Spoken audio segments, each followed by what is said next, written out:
to the Showdown. Hello everybody, welcome to the Showdown. This is our dodgeball podcast that happens semi-regularly. Once again, I am Kyle, one of your hosts, joined by, as always, by Matt. Matt, how you doing today, buddy? Sup, brah? Doing good. Solid. How's dodgeball been treating you lately? I'm taking a little time off. I need to mend. There was a lot of dodgeball that last month, for sure. Yeah. Dude, we've been playing pretty much 11 months straight. Yeah, without break. Yeah, it's just too much. The boss kids have been going, like, oh, we haven't been doing anything for a few months. Enjoy it. Yeah. Really enjoy Heal up. it. Absolutely. And today we're joined by Steph Boyer. Hi. And returning, our first returning guest. Am I the first? You're the first. What's up? Joey Fenwick. That's right. That's a big mistake. The best Fenwick. The best Fenwick. I'm going to have to agree. The shot's fired. We all have preferences. Except Claudia. Those weak ankles, though. And why we're here today is to discuss the upcoming tournament happening in Calgary, the first ever Unicorn Tournament, which is the second tournament that's happened between SDL and Boss, this times with guests from Seattle and VDL. Woohoo! I know. I'm really excited. I'm especially excited for Seattle. I'm so stoked to see Bill again. Love that guy. Yeah. And Xena. Actually, I haven't met Xena. I've seen her in passing, but I haven't actually spoken to her yet. Officially have not I've met only her. kind of talked to her over Facebook, but other than that, I haven't been able to meet her yet. Yeah, because I saw her at the tournament we went to, the Classic. Yep. And she was wearing a Dano shirt. I think we've mentioned this actually maybe on the podcast too. But she wasn't playing, so I was like, oh, maybe she's injured. And it's going to stay back. Cool. You guys Alright. are going to that tournament in Seattle, The so you'll Old probably Girls tournament you'll that probably have a chance to meet her. and Honey, I believe her name is putting on. So So I'm Member sure you'll of see her she there. was on Toon Squad. Toon Squad for the TOC. Yeah, she's awesome. Yeah. Super awesome person. And that's going to be great. That's an all-ladies tournament. You guys are going. The SDL female squad's going down. Yes. Mighty Mice. Yeah. It's going to be sweet. Wait, while we're there, who's on the crew? While we're on the subject. So it's Yeah. actually a draft tournament. Oh. So we were like, oh, let's just see if anyone wants to go down, right? We knew it was a draft tournament. So it's literally the whole mice. It's Brenna Ramsey, Donna Ramsey, Taylor Gerber, Charmaine, and myself, and I feel like I'm missing someone. Claudia's going. Claudia's coming, yes. Shameen from CDL is apparently going down. Oh, nice. Yeah, it'll be fun. What balls are they using? Yeah, the Foam? 7.5 inch foam. So maybe. smaller than this. Oh. I feel like it's a 7.5 inch foam, and it's a draft, and they've conned me into being a captain down there. So I'm drafting blind when I Are get any down of the there. other girls you're going down with captains, or just you? No, I was the only one that they were able to con into that, and I was like, Okay. I need help. We've had similar experience trying to get ladies onto this podcast. Yeah. Hey, you want to do this? No. I'm too opinionated. That's great. That's great. Yeah, let's Yeah. go. And your opinions. Yeah, and that's going to be a fantastic event. I'm super excited for that to go down. I might actually venture down to come watch. Yeah. Because Keenan from down there at the last tournament we went to, he mentioned to us, like, hey, I got an extra room if you guys ever want to come down. And I was like, I might take you up on that offer, Keenan. Just to spectate the tournament. Just to spectate. I love because we had the Wieners and Buns tournament in Surrey, but there's not really a lot of old girls tournaments that happen, right? So it's really nice to go down to an old girls tournament and see just the skill level. And girls are like, usually we cheer each other up, right? Like at those tournaments. So it was really nice at the Buns portion that everyone was cheering each other on. So I'm hoping it's a similar feeling down there. So very much the opposite of the Wieners side of that tournament. Yes, Okay. very much. Okay. Too much testosterone on that side. Gotcha. Yeah, I definitely heard more about the one side than the other. But what we're here for today, Unicorn, Calgary, Boss. Probably my favorite league outside of SDL. I love the kids. I'm That's wearing my fair. Boss Champion shirt, which I did not earn. But I bought. You can buy shirts there. That's for right. charity? Wait, Well- you can well buy a earned. champion shirt? Yeah. Well, technically, I got Peter to buy it because Peter had won the tournament last year because it was in the box that Angela brought, the merch box. Yeah. And I was like, I want that shirt. And Angela's like, oh, no, it's a champion shirt. I'm like, Peter won. Can Peter buy it? And she's like, oh, technically. I'm like, Peter, buy it. And I just paid him right afterwards. And then the Lamb sisters saw me with a shirt and they were unimpressed. You haven't earned what we earned. Actually, Christina's never won. Oh, fair enough. We've called her out on the podcast now. Oh. Really? Christina Lamb? Yeah. Once again, I'm going to call her out on another point. apparently she is the player who's played in the most finals without winning. There Oh. too. That That's hurts. a tough stat to have. Yeah, She's you- due. She's due. Yeah, you are the Brandon Wen of Calgary. Lots of finals losses for that guy. And I've been on his team for a few of them too. Oh. But yeah, so what we're gonna do today is we're gonna hop into the draft, talk about the teams, teams 1 through 18, talk about teams we like, what teams we think were drafted really well, and we'll also discuss the most important part of this tournament, which is everything happening around dodgeball. It'll be the drinking, the pub nights, the who's gonna have a rough time on Saturday and Sunday, John Liu. And But do you think he hasn't learned his lesson yet, or he's Joey, had a year to Joey, has he mature? learned his lesson about drinking? For sure, he has not learned. For sure. It's hopeful at the start of that sentence, and for sure he Set you has up. not. We had a recent exec beer hunt trip, Uh-huh. and I can tell with absolute certainty, without giving any details away, that he has not learned his lesson. He's doubled down. He doubled down. Yes. I'm John Liu, damn it. I love it. But yeah, no, it's going to be a good time. So we'll hop into it right away. Team number 1, captained by, or co-captained, I should say, by Amy Chu and our very special guest, Stephanie Boyer. Yay. All right. You know, what? Steph was a captain? What? I Again? participated. So, Steph, you had the very first pick overall, and you picked Byron. Yes. Like, what led you two to picking Byron first overall? So actually, we were going to go obviously with C-Val, Mm-hmm. and he let me know that he was dropping out before it was announced. And because Amy had heard a lot of great things about Chris, obviously, and she's like, "Can we pick him?" And I was like, "Absolutely! Like, I have no problems with that. I love Chris. Like, haven't played with him yet. That'd be fun." And so when he dropped out, like, my close second was Byron. I like the way he plays. He's very smart about how he plays. He's an overall great player. He's got a good attitude. And that's the way Amy and I wanted to draft, was good attitudes, but overall good players. We didn't need someone that was just good at one thing to take the load off of other players. Because you can't just pick someone that just throws and then that's your one thrower. That's not fair to them, too, so. Okay, the one thing that stood out to me there is that CV sent you a message before it was announced. So did he know he was going to be first pick? Well, so at Chris was the... doing this. Yeah. Yeah. No, because at the Surrey Charity Beach Tournament, I went, "Hey, so we're Okay. picking you first. Is there anyone on this list you don't want to play with?" Mm. Is basically what I did.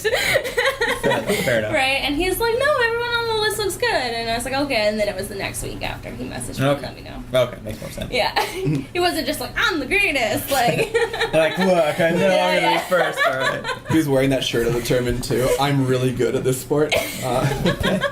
First draft. To be fair, I think he can wear that shirt for a lot of sports. Yeah. yeah. I've heard that. Yeah. So with that foundation of Byron, Steph, and Amy, like what were you trying to build from there, and what led to you guys picking Sam, Sanu, Kevin, and Kyle? Yeah, a lot of Calgary people in that crew. The thing about having a co-captain that you may or may not have met before is you have to trust them on their end. So Amy and I made our Excel spreadsheets, actually ranked ourselves, like didn't listen to the directors at all or the execs, and we kind of based off that. Like we had where they like to play, what position, how aggressive they were, what their strengths and weaknesses were, and so we went with Sam and then Sanu because we needed someone at one, which is Sanu. Apparently he's a good one player and an overall good player, but we also picked Sam because we wanted someone to support Byron on his side. It's nice to take that load off Byron. It's hard being first pick. There's so many expectations of you, and so to put Sam there, which is actually quite a high-ranking boss player that can throw and support Byron, that was kind of our goal that way. Yeah, and seeing Sam play playoffs in Boss this past season, he did a number on Bader Charms. Really did a number on them. And it's interesting that you say you're going to play him at 5, because I've seen Sam, for the most part, play at 1. Yes, which is also, because obviously there's 5 guys. At some point, we're going to have to rotate through, right? So knowing that he can play on both sides is really helpful, because you can't just choose one player to slot into that one spot. Otherwise, you're going to be just totally hooped when that one player sits off. So just leave Byron on the whole time. And actually, I love the pick of Kevin, because something a lot of people didn't know out here is that Kevin's played rubber dodgeball for 10 years. Yeah. And him and Sam have actually played together for years. He kind of flew under the radar a little bit, I think, and that's what Amy was saying. He's played with Sam. I think he's going to be happy to be on the team. He's a good team player, right? So for him to go in the 4th round for our pick was great, and apparently he's an overall good player as well. Yeah, there was a couple people who dropped to the 4th and even 5th round. I was surprised they got that far. Yeah. And Kevin was definitely on that list for me. Well, that's what happens when you have captains from 2 different areas, right? Because we all have our own invested interests of the players that we want to draft. So it was a lot of compromising between the co-captains to figure out, are we picking Calgary or are we picking, Vancouver area? Like, what are we doing here? So right? funny that the way the draft went down, for like the people that don't know, we were all just at DeMello's place, and there was like everyone had their phone and laptop out, and like the Discord chat was just on the TV. It felt like we were in some sort of underground betting ring. It was like, probably the geekiest thing I've ever yeah, done. it was like so high tech. But it's so funny that you guys had to do your drafting over like text and chat, like in that live setting like that, like just how everyone had their phone and they were texting like what you guys wanted to do next and who you wanted to draft. Yeah, so. And you had to have a couple picks for your next pick, because some of those players were going before you even got to them, right? So you're welcome. So Kyle and Max decided to discuss every player that Amy and I wanted to pick, like a few picks before we were going to pick them. And of course those players went before they got to us, and we were hoping they'd just fly under the radar. We were doing our jobs. Yeah, was anyone even listening to that? Like, we felt couldn't. Oh, you couldn't. I think some of the boss players were, though. The boss players were listening for sure, which is why players were getting picked before they got to us, because the boss players would be like, oh, what about this player? Like, Matt and Kyle are talking about them. Like, should we pick them? And it's just like, oh, God. So, to be fair, they ignored me on Mario. That's true. Totally ignored me on Mario. Totally so, underrated, frankly. But thank you very much, all the captains. Yeah. Kyle ended up with Mario. He's happy. Very much so. I like Kyle Bushler at your 5th pick. That's a really good 5th That pick. was actually crazy for me, because we needed a second player from here. Yeah. Because we went here, boss. Yeah. Yeah, and then we needed another, and I was like, oh man, like, what are we gonna do? Because at that point, like, there wasn't a lot of players from here left. Yeah. And I was trying to think of team player who's got a good attitude, who's gonna work with the people on our team, and like Kyle was there, and I was like, woo, right? Like, that was a great last pick. Absolutely. Yeah, I'm sorry. Like, I'm surprised he dropped that low, but based on what I was hearing from the SDL side of things, because he's coming off that injury, he was ranked lower going into this tournament as a result. But like, I was like, oh, if he can get to the 5th round for my team, I'm like, Charmaine. Tough just luck. start poking. I know. Screwed you over like you screwed me over the whole draft. Whatever, I got Mario. I know you didn't really mention Sanu, but I actually really like Sanu as well. Yes. Really solid player. Yeah. I remember him pretty well. He caught me out in TLC. You hold grudges when people catch you out. I don't forget. Joey, on that little note right there, how well do you know Nadia? For those of you who don't know, Nadia is my arch nemesis. She catches me out. Or, you know what? She hasn't caught me out in a long time. But on one night, she managed to catch me out, I think, like 4 times in a single game. Let's just go home at that point. I was like going out, getting caught back in. Going out, getting caught back in. It was pretty bad. So now, I definitely remember Nadia. Screw you, Nadia. Yeah, I agreed. Sanu played so well at TOC, and he was playing, I think, between 5 and 6. I think him and Robert Perry were playing together on that corner sometimes. Yeah, but yeah, really good. Like, it's like I look at this team and I'm like, this is a really good team. You did really well the first overall pick. I'm super happy. Everyone's happy to be on the team, which is always nerve-wracking, right? When you're drafting, is someone going to be miserable? Like someone we won't name right now. And they all have good attitudes, and I was like, hey, like, if we don't do well on the Saturday, we're winning pub night. Like, that's the end of that. Like, John Luke has competition for like winning pub night if we don't do well on the Saturday. Oh, and we'll get to all the competition John Liu has for pub night, including potentially a new drunk couple that will be at pub night this year. Oh. Who's that? Matt's favorite part of the whole tournament will be the pub night. Drunk couple, just what a silly thing to. It's a silly status to be.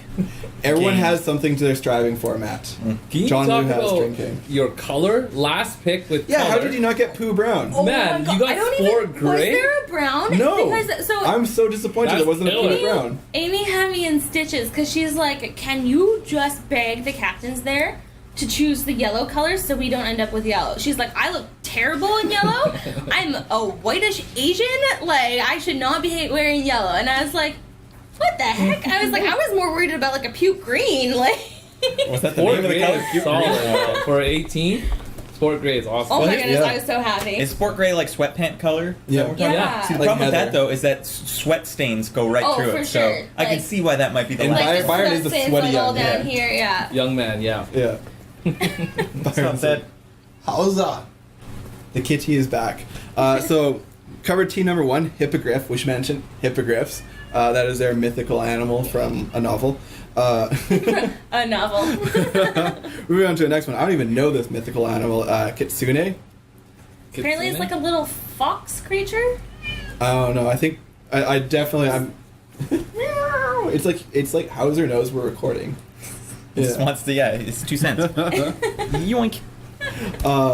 So Kitsune, Match. Google it if you Okay. don't know. I assume most people did based on the likes that photo got on the. Well, it was the photo. I feel like people didn't really know what it was, but they're like, "This is adorable," and then just like, Ding, ding, ding, ding, Yeah. ding. It's like Twitter followers through the roof. And this team, co-captained by Yvonne and Lily, and their color is gold. So clearly they're going for first place, hopefully. Otherwise, second's gonna suck. And their first pick was Victor. So what does Victor bring to you? How do you build around Victor as a player?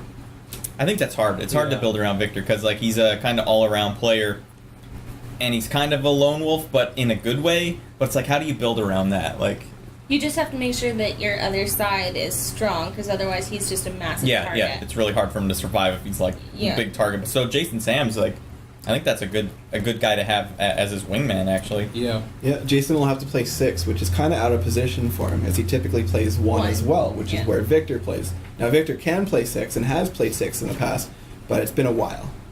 It's been a while. Yeah, you guys will have to help me out with the 3 boss players, but I personally think that Victor and Jason both can have the potential of balancing each other out on each side. Yeah. So I like them two as a pairing. They're both hard to hit, dodge Yeah. like crazy. Jason was like well on point to get the most sweeps in the Flash Yeah. tournament, but he just didn't show up for a week or maybe 2. But like, Yeah. so he's good at ball control just Yeah. by the stats alone. Like, geez, I got He throws sweeps out his everywhere. limbs like nobody's business to sweep. Like, he just, like, Yeah. gets balls that you just are like, what? And that was the thing on the rating system that Boss created.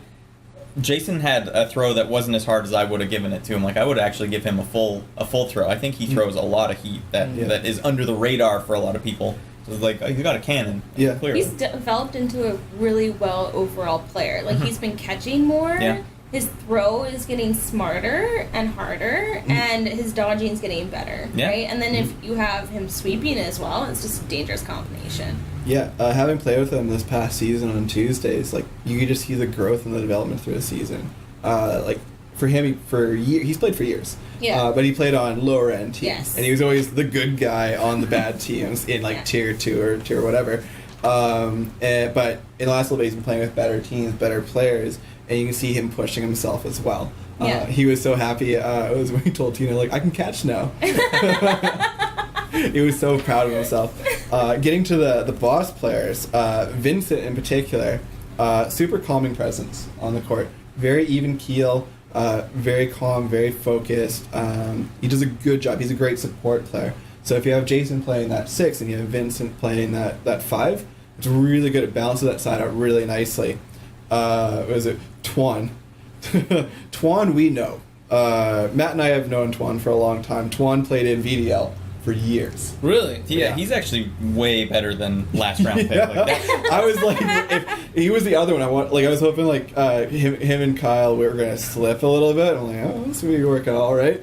But yeah, like Tuan is very good, and Tuan, he is a corner player. At least he was when he was out here. He's lefty too. He's a lefty as well, but he is somebody that can move down the line as well. When he played out in VDL, he played with like Kawa, Eric, who is I'm playing with on Tuesday this upcoming season, and Laura Cito. So he's always with that group. Always played in pants too. I never saw him wear shorts. Always in pants. Yeah. I assume he has no legs. That's what that means, clearly. Yeah, and actually his brother is still out here as an executive in VDL. Oh, okay. Yeah. And James, hold on a second. I can bring my notes on James. I had something about James. That's crazy that Tuan went 5th pick. Yeah, I've seen, he's a hard out. He's a guy that I've had a lot of trouble hitting out on multiple occasions. Well, it was funny, like, both him and Michael were rated higher than where they went, and they went much after where they were rated. So it was interesting seeing, like, kind of we discussed, like, people have different opinions of people. Yeah. And also, we'll talk about a little general as we go, but we talked about before we came on, some captains had this mindset, I have to pick one of each league before pick number 3. Yeah. And that pushed some people up and it pushed some people down. And it'll be reflective, I think, maybe in like how teams do in the tournaments as well. It's like, it'll see how that turns out. But it was a game to James. Oh shoot, I put my phone back down. I guess it's rare that since James, not a lot of people. according to my Excel spreadsheet. Oh, here we go. Insider info. Rounded player, blocks well, and has a nice throw. But he plays on the right side. So he's a 3. A 1 or a 3. So potentially this team has a whole load of corners. Yeah. And not a lot of middle. Yeah. Outside of Vincent. Well, you only need one middle. Unless you're rotating Unless they're through. sitting off. You can just throw a curveball. Vincent's going to play the whole time. Everyone else is sitting. Throw Jason Sam in the middle, see how he does. Or just Do you know what? He'd be okay, I think. He would, I I think so, think. too. Because he's so good at sweeping that he'd be effective at 3. And he's a counter thrower as well. Mm-hmm. So, like, he's a little bit, like, in my head, actually, yeah, now that I'm thinking about it, he's a little bit like Dylan. Oh, yeah? Where Dylan is a counter thrower, so we're putting Dylan in 3 this year on Deja Vu. Deja Oh, sorry, Vu? we've changed our name. We're now Killer Instinct. Oh. copyright. Yeah, Trademark. Yeah. But anyway, getting back to this, we'll move on to team number 3. Well, hold on. Lily also. going back to We team didn't number really 2. We didn't talk about mention the anything captains. about Lily and Yvonne. They're people. Lily's a great player. I don't know Yvonne, but I know Lily very well, and that's a really good get for Victor to have like Lily. Team, I feel like you need to have synergy between the male players and the female players to win a championship, and I think that's interesting. Lily being on the, especially the first 2 picks, like Victor and Jason with Lily. I think that's interesting. Yeah, Yvonne is a super sweet girl. She sweeps really well. She's very much a possession-based player. Actually, now that we think about it, I'm looking at the roster again. Do we think Yvonne and Lily will be able to keep Victor and Jason from drinking too much? Is Yvonne the one Nope. that played on the red team for TOC? Yes. Oh, she's super cute. Yeah. Super sweet. She's a very nice person. Hopefully, both the co-captains can control their people, but I don't see it happening. I can see Lily. Well, I know Lily has an edge to her. Yeah. It'll be a matter of whether or not Victor and Jason can slip away. Yeah. There's no way they're gonna be able to stop Victor and Jason from drinking. No. There's no way. Especially with Tina not coming, Oh, true. Yeah. right? You've got like Jason's on the loose, man. Like, He's already been talking about spooning Carmelo. yeah. Switch teams. So that'll be fun. That'll be an interesting storyline for them going into Sunday. And moving on to Team 3, Basilisk. Captains are Rebecca and Nadia. They have chosen red.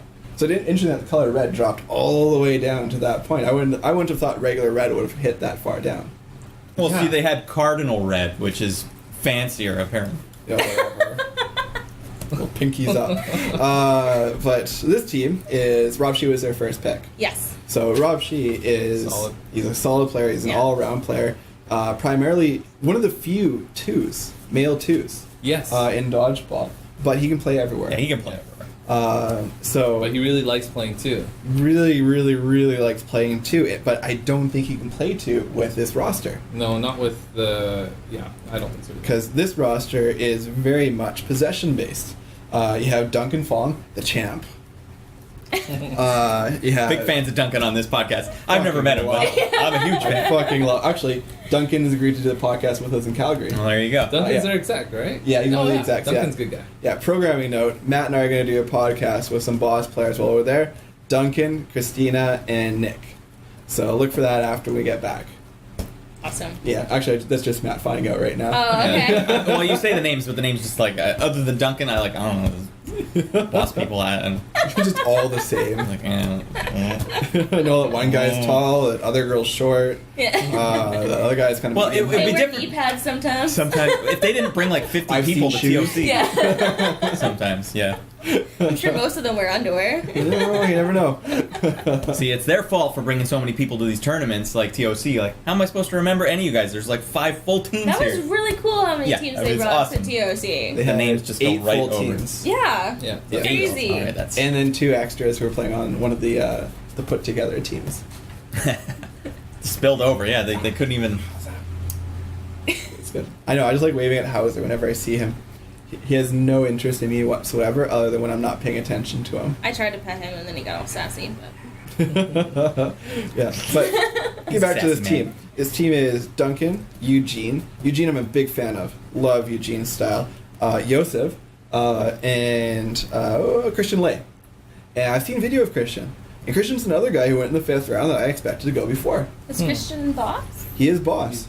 And mind you, I've only seen one video of him. But in that video, based on how his movement, his style, I was like, that's really effective. And for him to go in the 5th round, like, Boss as a league is super athletic and very good at dodging. But I was really impressed with how he moved. I think Christian, he says he's a team player. Sorry, Amy, I don't mean to throw you under the bus with any of these. She does. But apparently Christian's had some kind of back injury recently. Whoa, super insider info. Oh. So he hasn't played a lot. So I'm wondering if that kind of deterred a lot of the Boss co-captains that from would maybe make sense. picking him higher than, like maybe he should have gone higher, but maybe that kind of deterred them. Possibly, yeah. And there was some controversy around the Yosef pick. I don't know if you guys heard about Really? this. No. Actually, it involves Jensen and Dolphy. But what is it? In the chat, because it got to the point where there was like the picks were going so quickly. Yeah. People were talking about Chipotle and a few other things. Oh my goodness, that chat was a mess. Yeah. And all of a sudden, because Tio was like, the first one, it was like, I'm going to be picked 90th. And then Tio was picked, and like, oh, Yosef's going to be picked. And then Dolphy and Jensen were like, oh, we both want Yosef on our team. And then Nadia picked him. Yeah. And then Jensen and Dolphy were unhappy with that selection, and were proposing trades where Yosef get traded back into the draft, and on the other end, Nadia would leave. And like Nadia's reading this as this is happening, and it was like Nadia's right beside me, and she goes, "Yeah, guys, I'm right here." And it was like, "You can leave." I love Yosef. Yeah. Yosef, I played with him. Must have been a draft Yeah. team recently. I'm terrible with timelines, so sorry guys. But, like he went last round of that draft again. Right? Like he is a lower pick, but he came up huge for us on that team. He's really good at getting ball control. His catching's gotten better. He makes sure to throw with other people. I think that is a great 4th round pick. Yeah. And Yosef's just a super cool dude. Yeah. Like when he He went. comes up with terrible nicknames. Nah. Just kidding, Joseph. I like Don't Joseph. start. Don't start. I like Joseph. He No, brought me- I actually really agree with you, Steph. Like, the 2 things that I've noticed that have improved with Joseph in the last maybe season is that he's catching a lot better and he's throwing a lot better with people. You know what I think happened is his fingers had time to heal. Maybe, yeah. Because he was having a lot of taped fingers, and I think because his fingers were getting better, he wasn't so worried about jamming them, trying to catch. I think he wasn't so in his own head that way. Yeah. And his controlling the ball when he throws has gotten better too, right? So I think that it was a huge kind of aspect of why because he almost went like a wave, like he was like doing really well, and then all of a sudden he hurt his fingers, and it kind of like, right? And now he's on the up again. Yeah, well, okay, we talk about Yosef? I love Yosef. Yeah. Yosef brought me a not magnet talking from about Tokyo. No, we are not done talking about Yosef. That's the rest of the podcast. No, yeah. Oh, now. You got a magnet from Tokyo? Yeah, Tokyo Disney. He's playing favorites. Yeah, and it's me. What the hell? And I got some. I just got a shitty nickname from him. What'd you get? You just said he Queen. gives. Which almost sounds like What? a stripper There's name. so many implications to Flash Queen, Yosef. I'm not happy with you. The best part about Yosef in this tournament great. is that he's more excited to eat pho and steak than play dodgeball. Yes, this is true, actually. He was, him and Carson have been talking non-stop about pho and good pho places because he didn't believe Carson that there's good pho places in Calgary. Yeah. There is. You guys took me there last time. Or, as David Mias, who's not in the draft, unfortunately, he disagrees and said there's better places. So we're going to put out a little thing there. But yeah, super excited Yosef's on his team. Moving in reverse order, Eugene hasn't played that much. Like, he's very new to dodgeball. I think he's maybe a season or two deep at this point, and he's already won a title out there. He is definitely one of the better players now. And he's only going to get better. And actually, when I first met him, 'cause I met him in person for at the tournament, I was like, "Is your name Eugene or Eugene?" Yeah. And he went, "It's Eugene." And I forget who was standing beside us. And I was like, "Oh shit, I've been calling you Eugene to your face for like this whole time." He's like, "Yeah, I wasn't going to correct you." Eugene, you'll be happy to know that Amy had no bad things to say about you. Yeah. As you guys talk about these boss players, I'm actually going to start looking them up. On Facebook? Yeah, because I met so many of them, and I know them through just watching them play, but I don't know their names. So I'm just going to pull them up. But Eugene is actually one of the players, because I actually drafted for 18, as you guys know, and he was a player that some of the boss players who were helping me said, you know, if you can get Eugene at when I was looking, definitely pick him up because he's a solid player. So even though I don't know him, I've heard of him, which is also really cool. Got a good reputation. Yeah, I'm a big fan of him. And Duncan the champ, nothing needs to be said other than he's a champion. Well done, Duncan. And Rob Shee, just super universal on the court. Another guy who will drink a ton. But as he openly bragged to Seattle players the night before the pub night at TOC, he is the hangover king of dodgeball. It's true. It is. Yeah, It really He plays is. so well hungover. It's not even fair. Most of us crawl in if we drink as much as him. No, he's up and he's ready to go. Yeah. Oh yeah, he's good. Like, he's been doing this for years. Actually, Byron, Victor, Rob, Jason, and Vo, they've all been doing that for years, so they're good. Yeah. Like, people were worried about whether or not, I don't know how they're going to be on Sunday. They'll be the exact same way that they were when they arrived. We'll see. I don't buy it. They're all dead meat. If they come to that tournament hungover, they're dead meat. Mask me buying so many drinks. Dead meat, boys. Drink responsibly because I'm coming for you. So yeah, overall, pretty good team. We'll move on to the next team. The team name is Cerebus. So the guard dog of hell. Or Hades. Or I really like that Netherworld. name. That was a good choice. It's a very good choice. And this is, this is Michelle and Carrie. And they chose white. Not surprised white dropped that far in the color rankings. Yeah. Nobody really wants a white shirt. So I get it. I understand where you're coming from. None of us wearing white shirts right now. Just want to point that out. No, you start sweating in a white shirt. I will say I look more tanned in a white shirt, though. So that's one benefit. True, I look less translucent in a white shirt. So it's going to be a good team. Starting off, first pick was James Durante. That's a great player. He's performed so much and done so much, but that's a tough spot to be in for like your number one pick, because like I think skill wise that's the right pick, but then I wonder like, all right, if he's your main guy, how do you build around that team? Because he's a guy that usually fills out other teams perfectly. Like he's like the fill-in guy. I guess he's an anchor, but it's a weird way to start with that particular player. Almost like a support position. Yeah, It's like the best support player ever. Like, so it's weird to start with your best support player ever. Yeah, and looking at the rest of the team, it's interesting to see how it's built because they're almost all support players, with the exception of Sean. Interesting. Because Sean played, if I'm remembering correctly, I think he played 6 with Jeremy's team at TOC. So you have the arm on the one side, but everyone else is a similar kind of to Team 2, but without the arms that are there. It's all just, Team 3, it's just balance. It's going to be possession oriented, and in a small gym, it'll be a really, really interesting thing to pull off. So if they're playing a team that's all power and they're not sweeping that well, they could be in for a long day. Yeah. I have seen Sean play though, and he's solid. Yeah, very good. Good arm too, actually. Okay. Yeah. I hit him in the head, and I apologize. Good arm. I hit him in the head. Yeah. I apologized immediately and caught somebody else. Oh my goodness. So you just look like a dick. I know. I was like, I throw, sorry, catch. I'm like, okay, no one's gonna like me anymore. It's fine. I'm not welcome here anymore. Damn it. Exactly. Leave Vancouver, Kyle. But yeah, getting into the team. Kimmy is also on the team.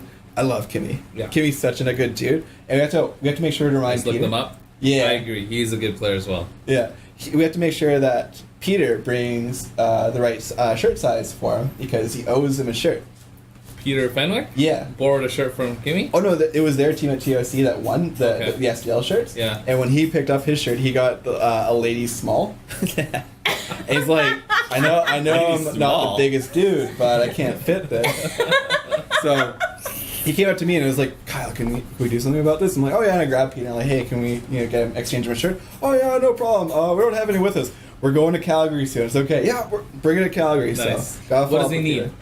I'm guessing a men's small. Okay. But not a women's small. Not a women's small. Women's small is pretty damn small. I know. Yeah. I don't know, man. He looks like a medium. He's pretty tall. Kimmy. I mean, now that it's out in the world, the Fenwicks have to all remember collectively. Oh, true. Because the Fenwicks need each other to remember things. That's not always true, but do you guys have mostly. like a family chat? We do. Where you put things in there and you put like little notes and like, hey guys, remember this? And we still forget.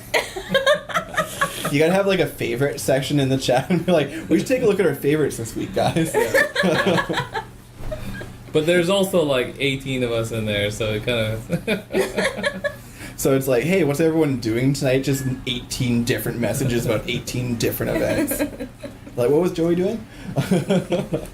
So Who's Carrie's co-captain? Michelle. If I remember which team she was on, she was on Duncan's team as well at TOC. Actually, I can look this up really quickly. Because Carrie obviously is super solid. Yeah, she's a very good player. Like, Tons of experience. Yeah. Let's see here. Keep on talking. We're gonna find the. Does anyone actually? Because I'm curious how co-captains were determined. Yes, they took a ranking 1 through 18 of the ladies for each league, and then matched up with their opposite number. So, like when we looked at it, when Matt and I kind of briefly discussed it, like the SPL girls, there's more depth to them because there's some VDL fill-ins and all that. So it's been. So really, the middle of the pack has two pretty overall good female captains on a team. Yep. Yeah, I would even say some of the lower STL captains, lower in quotes, ended up with pretty good captains on the other side. Say, for instance, where is it? Oh, shoot, I saw it earlier. Like Priscilla and Betty. That's a ridiculous combo. Yeah, it's ridiculous. Michelle. She was on Duncan's team. I was right. But yeah, so she was a super good player. I've heard a lot about her catching and her swimming. She's I spoke with her quite a bit during the tournament. Super sweet person as well. Like everyone from Boss is just a nice person. Yeah. Like there's no awful people over there. As opposed to here, there's so many awful people. Well, we do have that John Liu character. I guess, Oh, my he's goodness. awful. What an awful. I was really hoping to talk about him in front of him. I know, yeah. But here we go. Then John Liu had to go to the States and entirely forget that he was supposed to be here. It's coming your way, John. So, yeah, no, it's a really good team. Kimmy's good. Then you have Alan and Ricky to round out that lineup. So, two support players. With Alan, someone we know a little bit better, just at weird times comes up super clutch. Yeah. Alan, sometimes when you think it's like team screwed, nothing's gonna work out here. Alan comes out with big catches, smart throws. He's actually really good at ball control on his team. So I think that's bet on Alan. Yeah. I'll bet on Alan. I'll take that bet. Yeah, sure. No, I played with him on Hakuna the last couple seasons. And he's good all around. I mean, he blocks well, he sweeps well, he can make these catches sometimes that really surprise you as well. Yeah. Like low catches, and it's just, he's definitely also another 4 pick that could have gone higher for sure. Mm-hmm. Absolutely. So overall, pretty good team. Move on to team number 5, Hydra. They chose Irish green. So another color that dropped a little bit. Is it like this? Exactly like that. Yeah. So I was expecting that color to go a little bit earlier too. Yeah, yeah, you chose it on purpose. And their captains are Christina Lamb and Claudia Fenwick. Look, another Fenwick. And this is another really good duo for captains. Yeah. Christina's a very solid player, all around, just good. Actually, a lot of the boss players, they're very good at everything. They don't really have glaring weaknesses anywhere, especially amongst their top end ladies. So it's really, really cool. And with Claudia, a player in the last calendar year, who's improved a lot, improved a ton. Yeah. Yeah. Oh yeah. For sure. No, for sure. Yeah. I can't say much. She's not in my life. I feel like this might just be biased. Exactly. I'll come across bias, or if I don't say enough, it's just like, why didn't you say enough about Claudia? Or if you say something not nice, like you're sleeping on the couch today. No, I completely agree with you. In the last year, she's improved immensely. I think, just repeating, Alyssa, I talked to Alyssa recently, who said that she's also feels that Claudia's improved a lot in the last couple seasons. So sweeping overall, even catching, in big clutch situations, I think she's improved quite a bit. Christina, I'm a huge fan of, one of the Lamb sisters. So I think for sure, like you said, a really good captain pairing for sure. Yeah, and their first pick was Mr. Kevin Vo. Terrible building block. Awful foundational piece for a short tournament. Always looks angry, so bad team player. Tattoos. But no, not Kevin, just tattoos, tribal tattoos. Oh, damn, 90s. He's gonna kill all of us. But yeah, just a great player to start a team with. And I think when you mentioned earlier in the previous team where you have a player that you can build around, maybe the one before it's not so easy to build around, but Kevin definitely more of a you can build around him more easily. You know what he needs in order to be successful. So yeah, I think awesome first pick to build around for sure. Yeah, I feel lately I haven't seen him play have an off night. I really feel like he plays very consistent Kevin Bow style dodgeball, which is always very hard to deal with. Yeah. He's been playing with an edge, which I really like. He always says, I always play a little bit better when I'm a little bit upset. So that's why on the court you don't really see him smile very much, and he always goes 100%. So I think that's kind of cool. What position does Christina play? Is she 2 or is she? I think she usually plays 2. I've seen the last Calgary tournament she 4. played 2. The Lamb sisters sometimes go back and forth. Because Vo does really well with a female player beside him that is willing to help him out more. Mm-hmm. Yeah, I agree. Yeah, if Vo's playing that 1, definitely. If Vo's playing that 6, he'll be fine. He's fine. And with his team, he can easily play 6 and have Calvin as his 5. Calvin, you guys know Calvin? No. Mm-hmm. Calvin just makes stupid, ridiculously sick catches. Oh, really? Just catches he shouldn't make at big moments. He's a very good player. Actually, Vo didn't know who he was. And he's coming, who's Calvin? Who's Calvin? No, you got a good pick, dude. And, the following Tuesday afterwards, I've seen some video of him. I really like him. I was I told you you'd like him. So just a really solid player. And then Gino, #VoteGino, is on the team. What's he doing down in 3rd round? See, Gino's one of those players that he can go higher or lower. It's based on how you fit him in on a team. Yeah. So, Gino could have been a fantastic 2nd round pick if you say if you put him with Durante. If Durante was if he was that 2nd round pick for Durante, it's pretty good. You have Durante at 5. You have Gino playing 3. Your middle's taken care of. Doesn't Gino usually play on the outside? Gino will play on the outside on draft teams, which is normally when you've seen him, because the power is gone after a certain point in time. Because VDL has a handful of 1s and 6s that are good, and then they start rotating other people in who can play those spaces. But Gino is a much better 5 or 3. Yeah, I've seen him make some big catches. Even I think the last VDL season I went down and watched just the playoffs, and he caught Byron low catch. I think he had this throw went the entire court this high off the ground, and Gino got down and caught it. So yeah, definitely can catch those hard throws. James Herr at 4. I don't know who James Herr is. What? I don't know James Herr. He doesn't know any of the Ducks. Oh, yeah. That's right. James Herr plays 1, was on the gold winning team, or was on the winning team for the gold tier on Tuesdays. Solid. I mean, Tuesdays is obviously like a little bit more competitive than Thursdays. Yeah. Maybe Thursdays are getting just as competitive, but yeah, they won gold. The Ducks won gold, and James Herr played one. Yeah, he's got a great attitude too. Yeah, super great attitude. Decent throw. Very, very smart. Good catcher. Yeah, I mean, him at 4, he's one of those guys.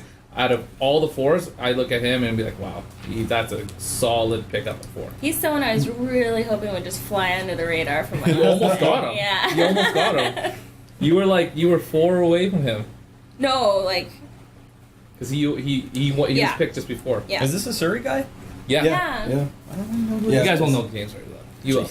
Okay, He's a probably good party recognize guy. the face, but... Yeah, I'm sure he'll be at the bars. He's just quiet enough that like he's. There's not a lot of something drinking on stands this team. Uh-oh. This is another high drinking team. Are they high functioning drunks? Kevin Boland, like, he's 2 drinks, he's done. that's Calvin a Wu, lot of I'm not drinking sure. for him. Gino, does he drink a lot? I never see him drinking. out. He's Gino holding and camera. John are going to be holding hands and drinking the whole putt. That's true. Hopefully they're only holding hands. Yeah. Hopefully. And the last pick, Michael. Like, Michael somehow gets to the 5th round and goes at the 5th spot. You know, if we didn't need another SDL player at that point in the draft, Michael was going to be a great pick. Mm. Yeah, like he was when we played him at TOC. I had never seen him play before, and it was round robin. So like, I'm cool with wasting a ball on this guy. Let's see what happens. I threw it, and he caught me. I'm like, okay. This is My King bad. Michael Adai. King Michael Adai. Okay, yeah. Yeah, So- really nice guy. Spoke with him off the court. Super friendly. But yeah, like good catcher. Once again, Kevin Vo. Who's this guy? And I explained who he is, and he looked at me. I was like, oh, I like him. Yeah.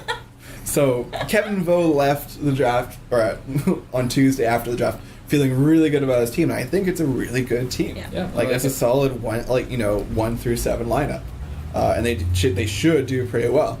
So, and that was Hydra. I forgot to mention their team name at the beginning. And their color, Irish green, we did that. Team 6 now. Co-captains, Betty Mack, PSL. Leviathan is their mythical beast.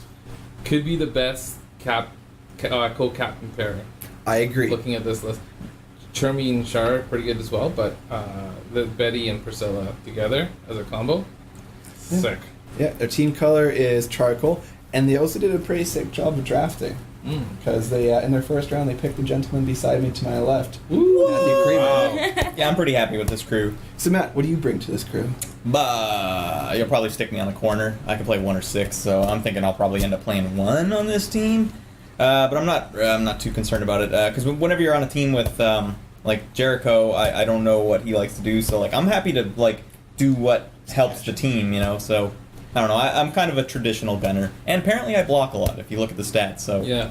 a blocking gunner. Just a little bit. Jericho apparently likes playing the right side. Yeah. So The right right from is our perspective? 1, right? The other team's I've seen him play a lot like a of 1 or a 3. 6. So like, but Primarily one. Right side of the court. yeah, for them, right. Maybe I'll is give the him 1 then. I believe One so. side. Yeah, that's the one thing. Like, I love the difference in terminology between the leagues. Yeah. Because what is it? I got to fill in a couple of things for this, and it was like evaluating. I was like, "Are you a right, center, or left?" And I was like, "All." Are you aggressive, mid court, or back? All. I was like, I'll do whatever. But yeah, no, it's a really good team, and Jericho's a really good catcher, known for his haircut. I think we've mentioned that before. Now I gotta look him up. Yeah, you gotta look up. Gotta see that haircut. Just good player, and you have John Rick as well. And Yeah. I'm assuming John Rick will probably play your 6. He was actually thinking center. He wanted to try some center out. Him and that'd be interesting having a 3-4 male duo in the middle. Maybe, yeah. I don't even know. Yeah, 3-4. Interesting. And they still have Mr. Derek. Yeah, I was really happy when I left the draft because that was a long draft. And that was I'm done. the last thing I heard is like, okay, next draft on my team, then I got to leave, and I'm like, Derek, like, sweet, let's do it. Yeah, and Derek is someone who performed really well at the Foamy in Seattle that we went to. Yeah, he's like a legend there. Because they don't have the way that they play in Seattle. There's not a lot of like hero runs where you're the last guy left. Just the way the sport, their version of it is set up, like it doesn't happen as often, and like it happened there. And the thing is, like our leagues, we have so much experience with being like the hero, the last guy left, just because it happens all the time. Last guy or girl, last player on the court. We have so much experience with that, and like the cooler heads will prevail sort of mentality. So watching our last person left mentality in their league, where they were just blown away, like, damn it, we can't get him, and like it was fun to watch him like just see how far he could get, because it was like 1v6 or something at that point, because we were playing big teams. Yeah. So that was he has a very good reputation there now. Yeah, and Philip Yu, I've heard nothing but good things about him. Actually, I should mention this. Betty was the one who gave me the notes for all the Boss players during the draft, so thank you very much, Betty. That was fantastic. And she actually had super positive things to say about everybody, which was really, really good. And Philip was, I'm saying Philip because I didn't get a shortened version, so I don't know if you're a Phil or a Philip. Call it PU Philly. If you want, but I'm pretty sure that was a nickname growing up, which was really bad. I apologize for that. But Philip was said as like just an all-around player, very solid, very consistent, and could fit in really anywhere. Amy says he's super smart, a super smart player. So he sounds like he's just going to be a team player. He doesn't make the poor choices that some players are egged into. I love poor choices. It's my bread and butter in this sport. Awesome color too. Yeah. Charcoal? Oh yeah, like I look at that, I'm like, it fits the team. They're all just mean-looking people, just bullies, schoolyard bullies. Yeah. Wearing charcoal. Well, I'm trying to that's actually charcoal unicorns. Yeah, I'm actually trying to be a little more aggressive as a player these days. It was after watching you guys win TOC where I'm like, man, like I hold the ball too long sometimes. Like I should take that shot when someone's out of position. Like I'm always so worried about like, oh, I can't. If you throw and you miss, or you throw and you get caught, oh, it's the worst thing that could ever happen. It's like, but, you know... If you have a gun like yours, though, Kramer, should uncork the beast, you know? Like, what the hell? For sure. That's what I'm trying to do a little more of that lately. So, in that regard, yeah, I am, and especially if people are hungover, I'm coming for them first. It's gonna hit them in the head. Well, maybe not the head, but... maybe. Like, did you hear me doing fabooms at the Tuesday tournament? Like, I was like straight up, like, I'm ratcheting it up now, straight up. Kramer never throws high, and I'm always prepared for it to go low, and as soon as I'm prepared for it to go low, he hits me in the shoulder, and I'm like, what the hell? I was like so ready down here. Matt has hit me in the head twice. Oh. Yeah. In the history Like of ever? all dodgeball? I'm just gonna say and leave it there. He's hit me in the head twice. Well, if I've been playing you for 9 or 7 years or something like that, that's pretty Not good. bad, yeah. That's okay, odds. So yeah, this is another, just like, it's gonna be kind of repetitive. Like, there's no real weak teams. This is another solid team. Well, having Kramer and John Rick that both throw curves might throw some teams off. Especially, thing is, like, with those curves, how, like, for John Rick, which is a late breaking one, how effective is it going to be in a small court? That's true. So, unless he has the right distance, it doesn't break. How much shorter are their courts? I would say the gym that we're in is very similar to Riverdale. Oh, okay. It's a baby gym. It's a baby gym. So cute. Dodgeballer's first gym. But I like P as a captain as well. Like I like that she plays aggressive, and like with the new Elite 5 turned over, I think like it's going to be a pretty aggressive team because John Rick is also a pretty aggressive player. She has a good voice on the court. Yeah. Like you hear her, right? Like there's the some tonal quality of her voice. There's some captains where like they're trying to be assertive and they're just not reaching that point. Yeah. Oh, speak up. Yeah. Stop touching me. But like having Priscilla be a captain and how vocal she is and she's smart with her play, I think is really helpful as well. Absolutely. It's a good team. And speaking of vocal captains, moving on to our next one, Team 7, Orcs, you have Gia and Paige. Paige is definitely not quiet. And Gia is famous for yelling at Bader. Yes, that's in that video. That's so funny. Fuck you, no, fuck you. Like they're in love. They're in love. I think I watched that video recently, and Gia like literally grabbed him by the shoulders, like jumped out, like don't throw. That's awesome. And this is another under the radar captain like partnership, because I have a really high opinion of Paige. I think Paige in a short amount of time has become a very good player. Yeah. And is super clutch. There's been times like a few of the very first, actually the very first, but the first one night draft tournament we did this summer, she subbed with us because we only had one girl on our team, and she started catching everything. I'm like, you stay there. don't go to your team. You play with us now. Yeah, I think it really helped her playing on the all-girls Taco Tuesday team. Mm-hmm. That was a good team. Because she started with her friends in dodgeball, and of course they didn't really know what they were doing. But playing, I think anyone that plays with Alyssa on a team learns a lot from her as a female because she's so smart and she's calm about it, right? She's not yelling at you to do things on the court, and I think that really helped Paige. And I've seen Paige make so many catches with her face. Like, I don't know if it's like to save it herself, but like if you throw at Paige's face, you're getting caught out. Like, just saying. Yeah. I think we were mentioning before you guys got here, like, Paige is one of those girls that's like, oh, I got a fractured skull, I'm just going to walk it off. Yeah. You know? Yeah. Like, just nothing phases her in that respect. And she's just super tough and she's super committed to it. So, like, a good captain partnership. And now their team color, I think, is going to be indicative of the weekend of at least 2 members of this team, and it's lime, otherwise known as puke green. And the reason you forgot to say they're orcs as well. I mentioned at the beginning. I don't think you did. I did say orcs. That, orcs. I think, is a hilarious team name. Oh, yeah. I think that's, like, by far one of the best ones. Because who would ever think of naming your team orcs? It was probably Paige. Yeah, for sure. And, like, as a gamer, I was like, orcs must die. I was like, oh. Yeah. You've heard of it, right? I've heard the name, but yeah. Yeah. So You're saying puke green. puke green lime, because they have looking at the team. they have the infamous duo from last year's Calgary tournament of Dale and John Liu. And how are they infamous? From what I remember, John Liu was so hungover the second day that he couldn't play.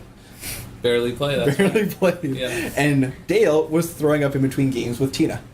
Would play a series, go outside, puke, come back in and play another series. Yeah. Just rinse and repeat. So we have Team Drink, or those two right there. They have Ranjot, who is a super solid player. He's like the Brown Jensen is what we've nicknamed him here. Yeah. But I really think that Jensen is the white Ranjot. I have to agree. I really like Ranjot. He's super solid, very tall, good ball control. He plays 1, I think, usually. Yep. Right? Super solid. I really like Ranjot. And I have to agree with that nickname too, because now we have a third Nick involved. And we had good Nick and bad Nick. So one of them has to lose their name. So if we have White Ranjot, then good Nick and bad Nick becomes Nick Urbanski and Nick Tron. So Nick Jensen needs to earn his name back, or else he's just A lot of pressure. White Ranjot. I'm not calling him that, but I accept the nickname. It's a challenge. It's a challenge. Yeah. Like, one of them will earn their name by the end of it. The other one will just one of them will get it just by happenstance, and then someone will lose their name entirely. Like it's gonna happen. But yeah, this team, like, it's good. And who was their first round pick? Their first round pick is Shane. I was hoping no one said it. But Just skip over him. Let's see how many messages Kyle and Matt get if we just skip right over. Just don't talk about him. Yeah, some white guy, plays some dodgeball. Former sometimes. guest of the podcast, Shane Solberg. Yeah, solid player. Yeah, he's great. We'll give him Great his pick. dues. very We'll give him solid his player. dues. I think just excited for the tournament as he is to go to the country concert he's going to that he posted on Facebook about. Garth Brooks, I believe it is. Yeah, country. For me, I don't know. Garth Brooks. I've started to listen to country now that I got a truck. So It just comes with the territory of it getting a comes with truck. that. One of my presets is like JRFM. I just can't do it. I listened to it now. I couldn't help it. So So have fun at Garth Brooks, Shane. With well wishes, yeah. Joey's gonna come back with a cowboy hat. We're gonna see him driving past Matt's place one time with Garth Brooks just like pounding out. And he's like, "Sup?" He's gone too far. Take the truck away. He even got the Chris Gaines album. Oh my god. Oh, You man. totally know Garth Brooks. Yeah. Yeah, totally.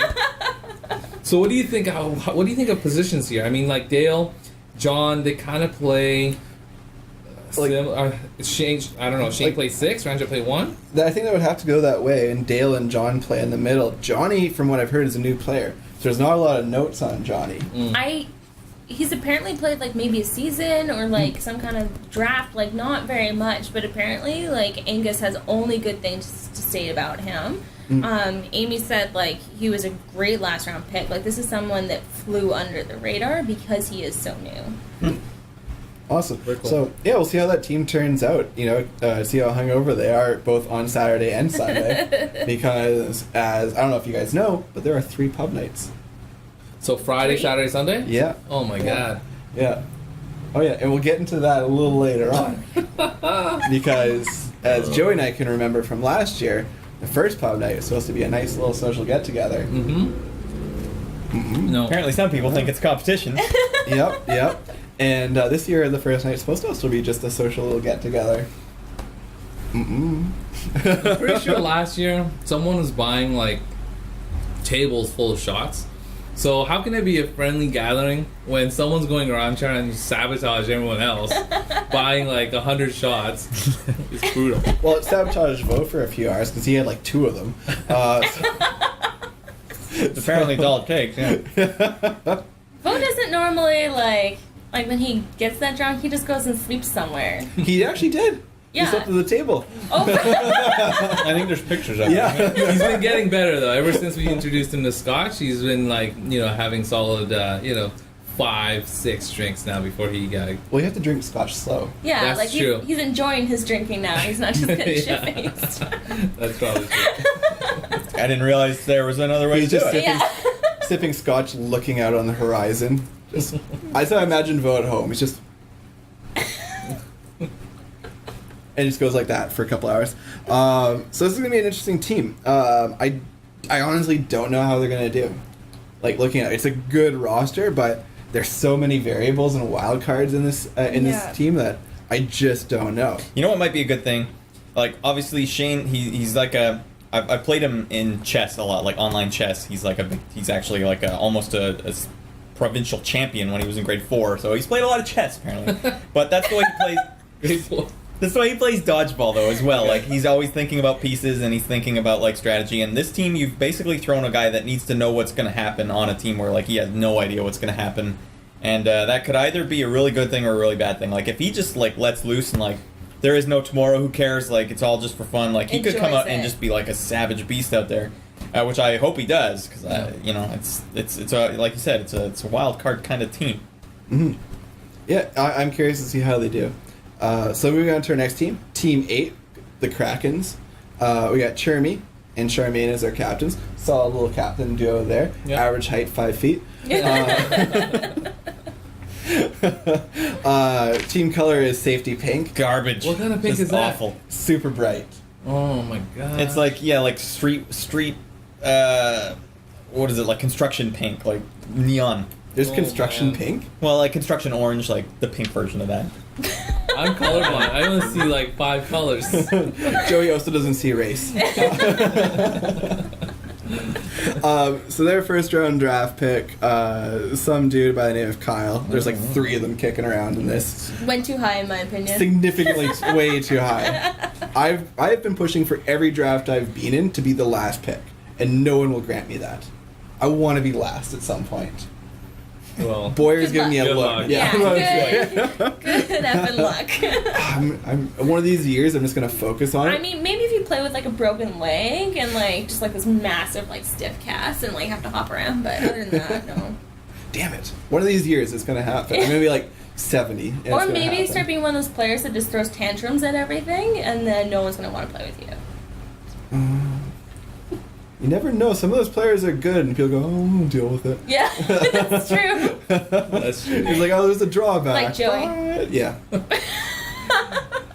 Oh, Joey. I'm impossible to play with, guys. Yeah. Joey, do you think anyone's gonna kiss you on the cheek this year? Oh no! Oh, no! You brought that up. Wait, now, while we're on this subject, I heard a rumor. Were you guys planning to make a team for this before it was draft? Me and John Ray? Yeah. No, like he did, approach me about playing together just because solely for the reason because we're cool now. Yeah. Like we're super cool. It was just for the moment is what it really looked like. Honestly, that's all it was. We made up that same night and stuff, and made up, not made out. Oh. Yeah. Not John and That's Dale. But it's he messaged me and he's like, you know what would be pretty awesome is no one will expect it if we play together. I'm like, yeah, you're right. No one will expect it. But at the time, I was kind of going back and forth between a couple of teams. So I was like, no, I already committed to half committed to both these other teams. Yeah. And, Jensen had asked as well, so I was kind of like, okay, that would be really cool. Who's Jensen? I don't know. I just put it. Brown or white. Oh, sorry. Yes, white ramjaw. And at the time, I was like, oh, that'd be pretty cool. So he's a fair brown. Yeah. So no, we weren't gonna actually. I like that concept. That's a funny thing. So this team also has Mario, Mike Koo, Leon, and another Phil. Nice. So, what are your guys' thoughts when you look at this team? I'm a huge fan of Mario. Really huge. I like where he went as well. I mean, he could have gone a little bit higher, or like some people could argue lower as well. But like, I think he's a solid pick at that stage in the game there. No, I don't know too much about these other guys, but Mario definitely is one of those players that in the last season or two, especially after or during practice rounds for TOC and during TOC, you really saw like an emergence of confidence, which is what we want out of like as a league. We want our players to have like, get better. And Mario, it was like night and day almost. Yeah, I remember playing against him, and like it was like 1 week it's like, all right, he's still a little like apprehensive, and then the next week's like, he's not backing down. Damn it, like, jeez, because you can tell sometimes when you see a guy throw hard, you're like, all right, mentally noted, and sometimes they're not confident yet, so you're like, I still got it, don't worry, like he's gonna worry about it, but then like 1 week later, he's like, oh, he's not worrying anymore, like, geez, now I have to deal with this. Yeah, absolutely. And I found out Mario's only like 21. Super youngster. young. Yeah. He graduated 10 years after I did. I've been hearing a lot about that for myself lately. I know, like back and was, I've been playing for 10 years, but it's just like, I was 22 when I started this, and I'm like, what the fuck's going on? Everything's downhill for me, right, Hauser? Meow. But yeah, Mike Koo was someone that really impressed me at the TOC. Played on Chermy's team. Super confident on the court, very calm as well. Moved really nicely and has a decent throw, very accurate. He just made some catches. He made some catches, and like he's good. Like I was like, yes, awesome. When he was available, I was like, I gave like Chermy, or sorry, I didn't Chermy, but like Shar was running upstairs, like, who should we pick? And I was like giving them a list of names and like ranking everyone, and I'm like, go. And they were going down. Sometimes they went with one, some of them didn't, but like he was someone I was hoping to get to play with even before the draft started. So I'm really, really excited to be playing with Mike. Leon, I've never spoken to, but I've heard that yet again there seems to be a trend with boss players. Comes up with clutch catches, and he was someone that replaced Dale in John's eyes at pub night at TOC. Nate, it's his new friend. Really? John's a huge cheater. I know. I've learned this about John. His like bounces. Gino, Dale, Carmelo, like Leon now. Like Leon, you're gonna get your heart broken, buddy. Girlfriend too. Sam. But Sam. That's funny. So this Leon character might replace Dale, you say? Yeah, that's what I heard, because I mentioned that to John. Like, hey, John, how was pub night with you and Dale? And he's like, well, Dale, I've moved on. And he mentioned Leon. And I'm like, oh, okay, cool. And when the draft lottery was done, when picks were put out, Leon's girlfriend got the 13th pick, and Leon immediately went, yes, 13th overall. And Angus is like, you're not going 13th overall.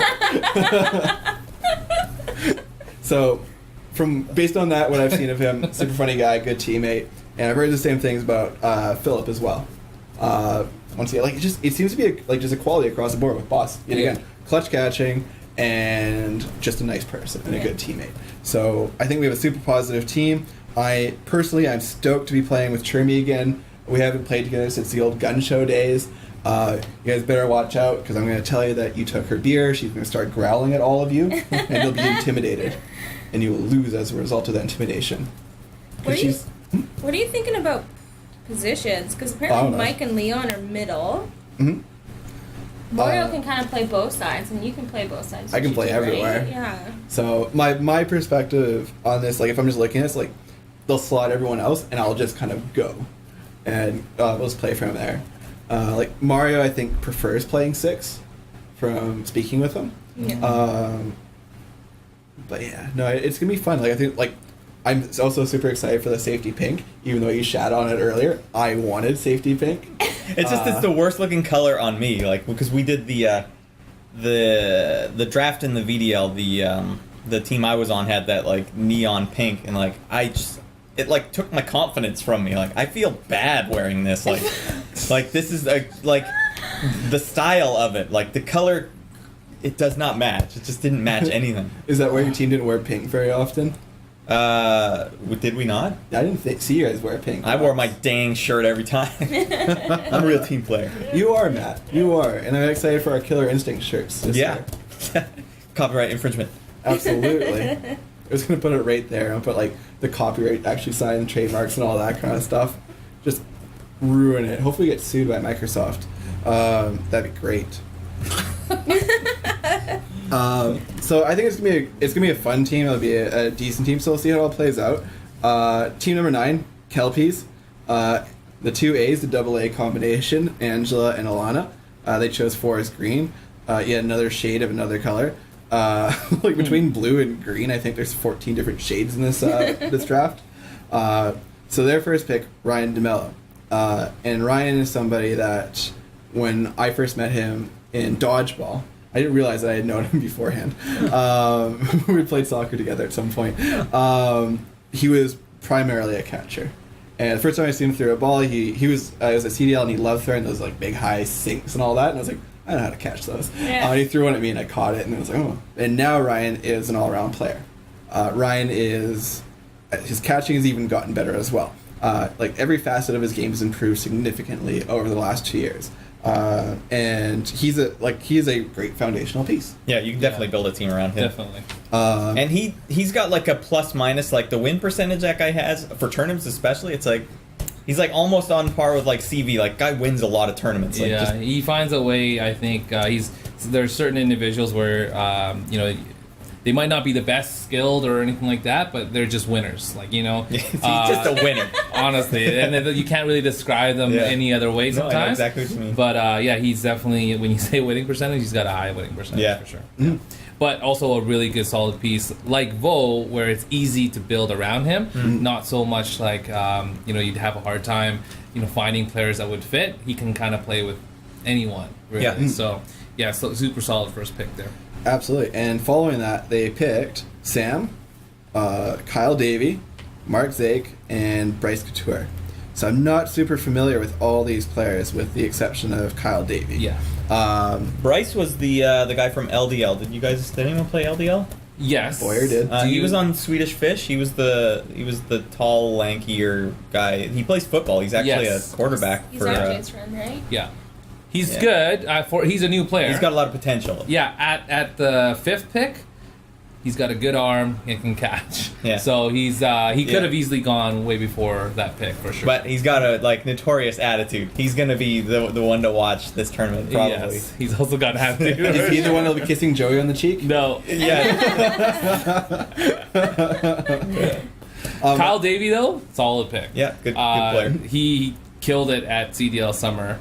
He was playing really well, catching like unusually. Was that just yesterday? That was playoffs. Oh, okay. But throughout the whole season, he's been catching an unusual amount of balls. Yes. Which is not really his forte, right? Mm-hmm. He has a huge arm, but catching is not one of the things he's known for. But he was catching up a storm. So yeah, he's been playing really good. So leading up into the tournament, I think that goes well for this team. Mm-hmm. Yeah, and I know Sam was on Chermy's TOC team, and they were. A lot of people weren't expecting them to do as well as they did, and they got into the top 8 of the front door at TOC. And they just played super well as a team. So right away, team player. What do you have notes from Amy on him? On Sam? On Mr. Sam. I don't know who Sam is. I tried to look him up just now. He went high in the draft, so yeah. No, he is a good player. A left or middle player, throws hard and blocks well. Mm. Apparently, he's more on the newer side for Boss. So. That's something I picked up with Chermy's team, is that there is less experience on that team, but for a lot of athleticism, and that can sometimes take you pretty far in a tournament, especially a short form tournament. And Mark is somebody that I don't know at all. I don't even think he was at TOC. I'm not sure about that. Apparently he's a well-rounded player, so I'm going to assume that means he has at least a decent throw and can catch. Oh, he was at TOC. He was in the open tournament side. So he played with Richmond Christian, Daniel Sue, and Philip Hugh. And then Colleen and Sharon, 2 of our captains. ZXI. I love the Facebook stalking. I've been doing it all day. I was like, who is this guy? Oh, yeah, this guy's good. I like this. Or, That guy's got a good haircut. Yeah, you're rating him by haircut. I like the cut of his jib. And jibs, yep. Oh, on that note, I know I mentioned it in our chat, but definitely check out Peaky Blinders on Netflix. Super good. Okay. Peaky Blinders. It's a British show with Cillian Murphy. Okay. If you know Scarecrow from the Batman trilogy, he's the lead character. Really good. Set in 1919 Birmingham after World War One. Very cool. Yeah. This is the only picture of Mark I can find. So great picture, it is Mark. Him. Yeah, good picture, buddy. It is like Mark. I gotta see half your head. It's very much bathroom selfie. Failed bathroom selfie. Was he just taking a picture of his shirt there? Is that the thing you want? So, Mark! Alright. This is Bryce. Got a hell of a shirt, I'll tell you that. Bryce Couture is that. we just No, talked sorry, about yeah, him. my bad. I know who Bryce is. I was just trying to get off the topic of looking at Mark's picture. I was like, for anybody I didn't know, if we got to the point where we got awkward, I was like, super nice Facebook profile, loves to ref. Yeah, and that was just gonna loves be it. to ref. Oh yeah. Like that's what it came down to. That's what we mentioned we were going to say during the podcast too, or like during the live commentary, which was a lot of fun. And thank you, Angus, for asking us to do that. That was awesome. Yeah. We loved it. It was super fun interacting with the chat. Making comments, getting interviewed by Vo after he had a few drinks. A jovial Vo. Yeah, Vo was super talkative. I loved it. I came up at one point and he was like trying to interview you guys. Like, so what do you guys do? What do you think about this guy? Do you think this player is going to be good with this team? Yeah. I loved it. I loved seeing Vo get action in there. It was funny when people would come up and they would they wouldn't realize that we were actually live.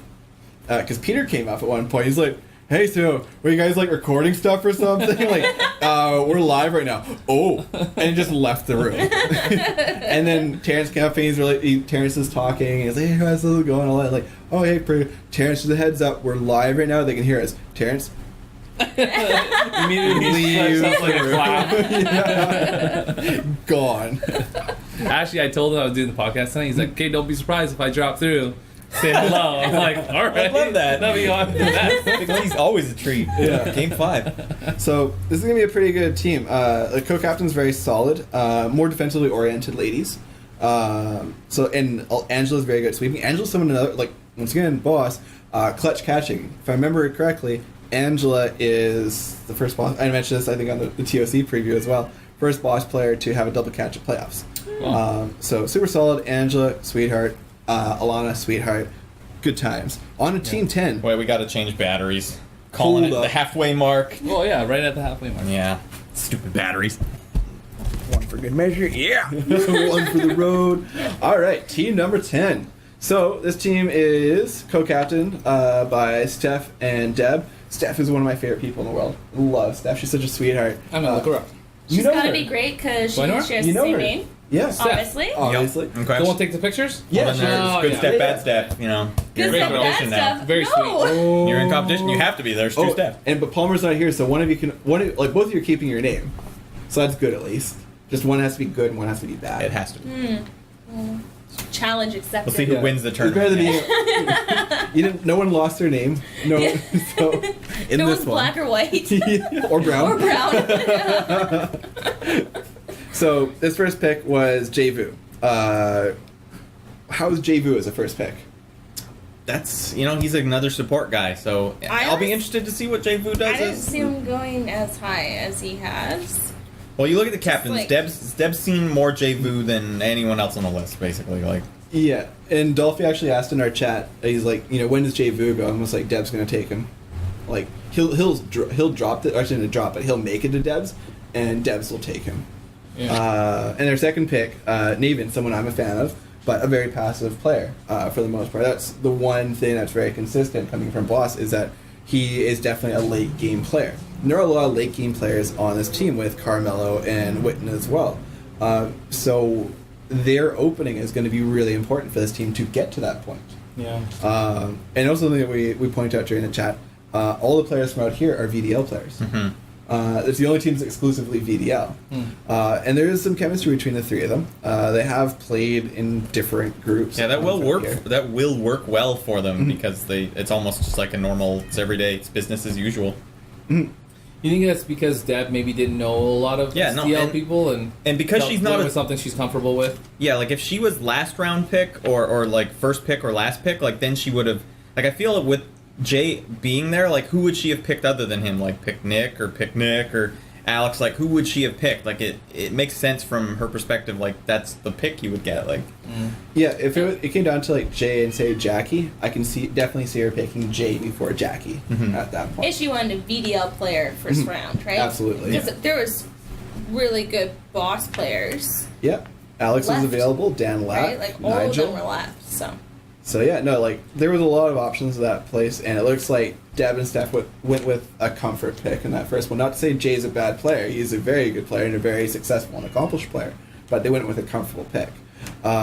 This team is going to be a lot like was it Carrie and Michelle's team, where it's going to be possession oriented. There's not a lot of power on this team.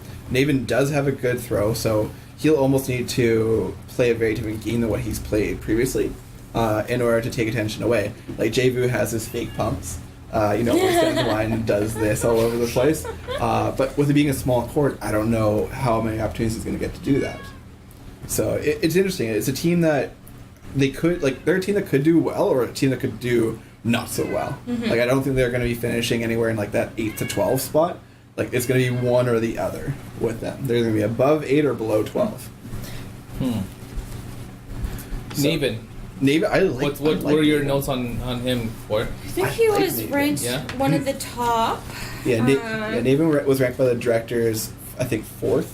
He was at TOC. He was. He played with Angus. That's right. Yeah. Survives well, blocks well. Has a decent throw. Like, I think as like a second pick, especially from the boss aspect, like Amy put him in like the top tier of her players there, right? So I think as a second pick, that's great. Yeah, I actually, he did stand out to me a little bit when I was watching their team play, because you said he's on Angus's team, right? Yeah. He did stand out to me a little bit. Yeah, so, seems solid. Yeah, it'll be interesting. And Justin Tam, a player I don't know very well. Do we have Amy's notes on Justin Tam? Sorry, we're like going to the dogs. Justin, Amy, I'm so sorry. Justin Tam. Amy didn't really know him, but asked around and heard that he was a decent player. It's just he's newer. So yeah, newer player. Yeah. What is new for Boss? Is that like just started? Probably I would year say or so. a season or two. Okay. Yeah. So and that's just it. Like, there's a lot of those type of players here, and it's awesome that they're a part of this tournament because those players are only going to get better, which is only going to make Boss a better league. And as we've seen, Joey and I being there last year. Boss is so much better this year than they were last year. Yeah. Like, once again, not that they were terrible last year, but just the growth has been insane. Yeah. It's been good. So the hunger is strong in Boss, man. Like, you could tell. Every single win they had, they were excited. They were jumping up and down. Yeah. It was it was really a cool environment or atmosphere to be part of. Just a great community. So we'll move on to Team 11. I'm going to butcher the pronunciation of this. Apologies in advance to Colleen and Alyssa. Kyubi? Kayubi? Kayubi? I don't know. Yeah. I gotta look this one up. I'm going based on like Kyoto when I'm pronouncing this one, so Kyubi. So I'm thinking that KY connection there. Yeah, for sure. So this team, they're wearing orange. This was another color that was high on my list to get. Jensen is very happy. Yeah. Doesn't he have orange Jensen socks? looks good in orange. He has orange So- something. He has orange undershirt. orange He sleeve. even insisted orange be one of our wedding colors. Huh. That's how much he loves orange. Okay. So Really? he's Wow. pumped. Very right now. surprised. That Wedding made color. his whole tournament. Yeah. Like, literally the only thing he cared about. And the only thing that needs to be mentioned about this team is that Nick Jensen went before Nick, Nick, that's so funny. Yeah, as soon as he went, I messaged him and I was like, "So you went before Nick Yu? How do you feel about that?" Oh, it was very evident in the Discord chat how each of them felt. Yeah. Nick Yu consistently changed his name throughout, and at the end of it, because Jensen spelled his name incorrectly when he put it in, it was like NVK or NIVK something or other. Yeah. Nick Yu's name was Good NIVK. It was so good. And I was sitting there going, this is fucking fantastic. But some of the boss people, I don't fucking understand what's happening. No. Don't get Those two have a love affair that you just do not interrupt. It was true. It's really true. But this is a really solid team, start to finish. I actually really like this team. This is a team that is going to be just stupidly good the entire way through. I'm not looking forward to playing them. Because for me, Jensen's one of the better small court players available in the tournament. He's always done really well on small courts based on his style of play. Yeah. And you throw in Angus, who is a terrific support player, has been playing for years. Terrence, who, Game 5! Start calling him G5. G5 Big T. You got Robert Perry, who's a player that my notes on him are that as he gets deeper into the game, he gets better. And then RJ, is once again another player I don't know, but everything I've heard about him, good catcher. He's a good catcher. He's another football player that came him and Bryce the league. are friends. And his throws are high and a little out of control because, of course, your release point's always going to be different between a football and a dodgeball. So I think he'll eventually get there because he's naturally athletic. But his catches, he just absorbs the ball when it comes into his box. But the thing is, his body language, too, makes it look like he has the body language like he doesn't know what he's doing, but he does know what he's doing. The way he, when I would throw at someone, it's usually he's out of position, but it's no, he wasn't out of position. That's just he was... I don't know if he was doing that on purpose. Chilling on the court. Okay, so lessons learned. So that's a huge last round pick, I think. Yeah. Does he also have conversations with the sidelines? What do you mean? Like I do? In the middle of games? You just chatting to whoever's beside you? Yeah. I don't... That description, he'd probably do that, just be like, oh, hey, what's up, Matt? Oh, no, I don't think it's a cerebral thing. No. Oh, okay. Yeah, for sure. I'm giving him too much credit? No, yeah. Okay. I think this team has a lot of catchers on it.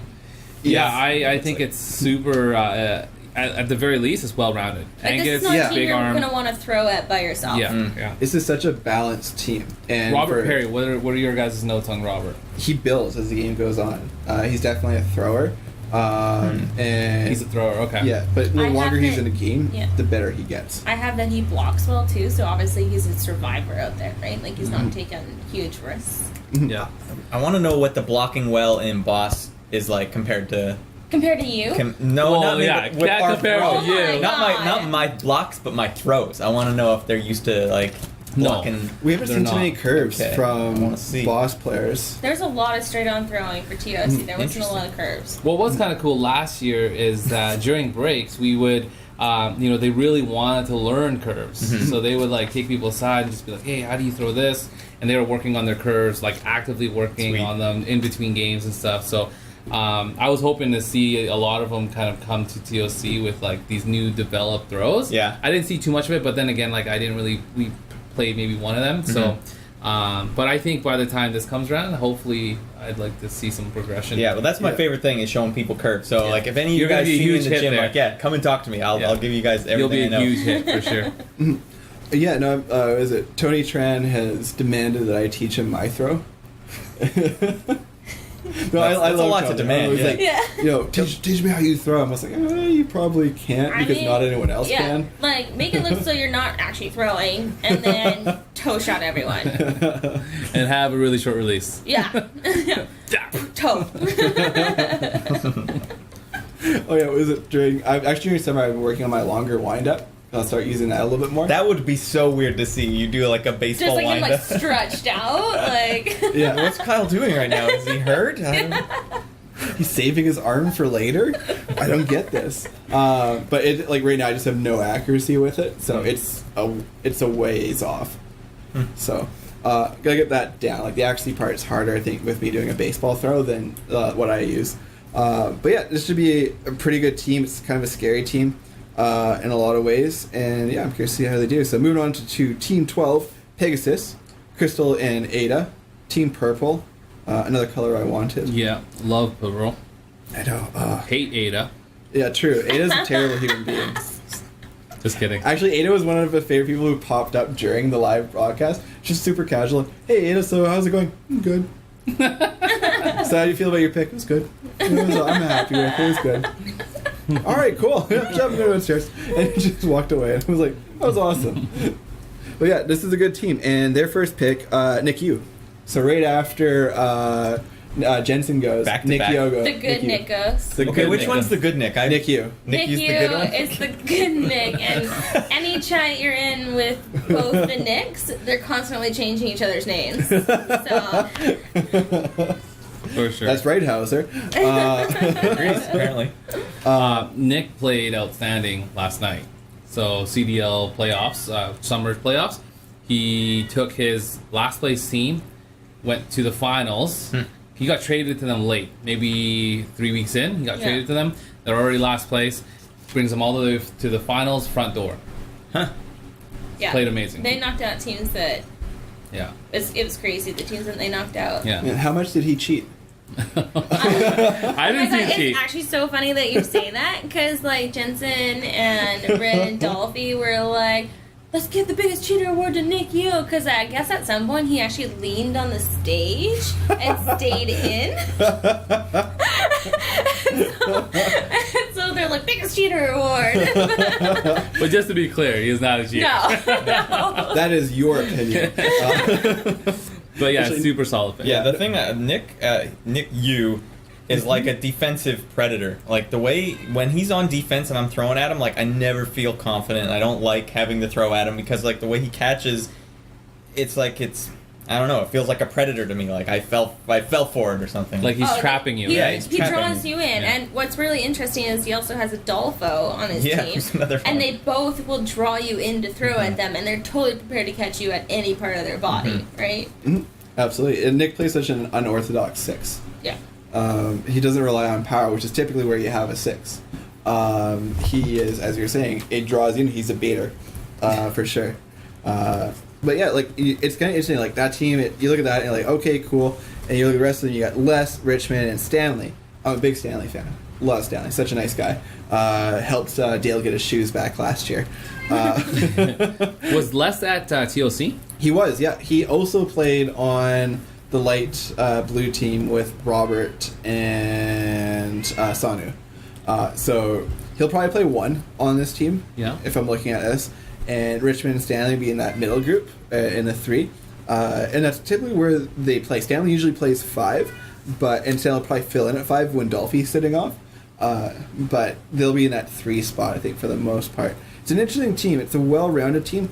Outside of Les, you're not going to see a lot of power, but with that small court and that baiting game, it could work in the favor of Dolphy and Nick, or it could really work against them because there's already not enough space to bait them into a closer distance. So their reaction time is going to be that much more, or need to be that much more. You guys know how this team is picked, right? Yeah, by Ada. Yeah. Unfortunately, Crystal had to go to bed early. Right, yeah. And so they picked their first 2 picks together, and then Crystal said, I want less, and Ada goes, okay, and then ended up being able to go down the list of their rankings and ended up with 2 really good players for the last pick. So it ended up working out well, but it's really interesting how the team was drafted and to see how they're actually going to do when, Ada didn't have as much input as some of us did for her last few picks. Yeah, Ada was asking me. Was she? Yeah, so I was ranking the players that were left, who she's looking for. I'm like, oh, you're looking for this, you're looking for that. Yeah. So yeah, no, it was like one of the things. Like Ada would pop up and like, what about this? Yeah. And I was like, It's so funny. I throughout the day, the draft day, all these girls would just slowly go up the stairs, take turns going up the stairs, and they were going to talk to you guys. Yeah, and we would come off the live commentary one at a time. Like, oh, we're going to look at this. This and oh, hey, Kyle's back now, and then Matt's going away for a chat now. It was pretty cool. It was a fun little part of the commentary that I don't know if all the boss players got. Live one time only. Yeah. One live show. One live show. We're never ever gonna do this ever. Well, because again. we never recorded it either. It was just a one shot. Oh, totally. And I think that, like, if we ever do the live commentary thing again, if it's something like this, totally better just doing it live, don't record it, and then come together later on and do a more thoughtful conversation. But yeah, it's going to be a good team. It'll be interesting to see how they play out. Nick, you biggest cheater. So moving on to Team 13, Demigod. This is, I apologize if I butcher this name, Darren and Donna. Darren? Yeah. And they are Team Black. Probably much to Deb's chagrin, because Deb is always black for all of her teams. This is like Donna's heart. Black. It's funny that She's a Donna's, Fenwick now. It's funny that her like team name would also have like God in it. Because Angus She's calls the her goddess. goddess. Oh yeah. God. Well, she was demanding it as well. I think it's hilarious that they just went with demigod. Like, just covered all the demigods. Like, did not which pick one. demigod? Yeah, not They Hercules. just went demigod. And it crossed their arms, and that was the end of the conversation. Yeah. She did get CDL playoff MVP last night, by the way. Okay. That's true. Donna. Good job. Well, could be Nick. You cheated. So their first pick, Boss's top-ranked player, Alex. The So that was first the boss first boss player to to get picked, yeah. Solid player, just super all-around, really good. What we said on the night of, and it still holds true. He's a subtle player. He's just excellent at everything. Here you go. You can feel better now. He's going to really balance his team out. He is, once again, a really strong foundational piece for what you're going to build. And their next picks, like, this team is really specific. This is a very specific team. This is a very well thought out team. The next picks are Mark, Danny, Tony, and Sonny. All those guys just make catches. Man, and they hold possession. Sonny at the 5th pick, that low is crazy. He was what? He was the last on our side to go. He was the last BC player picked. Yeah. So it's this team is so balance oriented. Yeah. In terms of making things happen, they're not going to play very quickly. They're going to play a very paced game. Mm-hmm. So going after this team, you need to change the pace on them. Either go slower or go faster. And be more erratic in your play. Yeah. Be less predictable. This team, if they get possession, it's going to be a rough game for anyone they're up against, because they're not going to overpower you. They're just going to pick you apart as they go. Mark and Danny are huge dark horses here. Like, just like really solid players. Like, they don't throw super hard. They throw hard, but like they don't throw super hard. So you don't put them in that category of like, well, these guys are killers, but like both of them are killers. Like, it's just they don't have that status for whatever reason. Like, both are really smart players, good ball control. And Mark Tan obviously, and I've seen Danny make some big catches. You know, he played with Deja Vu the last 2 seasons, right? Yeah. So. Well, for me personally, I love Danny. like, I would rather go with a smarter thrower than someone that's all power. Right? So taking Mark and Danny, who are smart throwers, over like possibly harder throwers is a smart move in my opinion. Absolutely, solid team. And Tony's just a very good blocker. He's super driven, super focused. Like I mentioned, he wants me to teach him my throw. Get in line. Matt filmed me to learn my throw. Well, I don't know if I filmed you specifically, but I've watched your throw, and like I'll freeze frame everyone's throw and be like, "What's this person doing?" Yeah, Kyle's just, I don't know, just doing that and hoping for the best. But yeah, it's a really solid team. I'm excited for that, and it kind of leads into this bottom bit of the draft, which is super strong. And moving on to Team 14, believe there's a spelling error by Angus on there because they're not the Bastionist. They're the Banshees. And that's Yvonne Cher and Jeanette Pham, and they chose safety green. So that's a CDL green also for like their neon executives. green. Yeah. So your favorite color? Ugh. Maybe it's just neon colors. They just don't look good.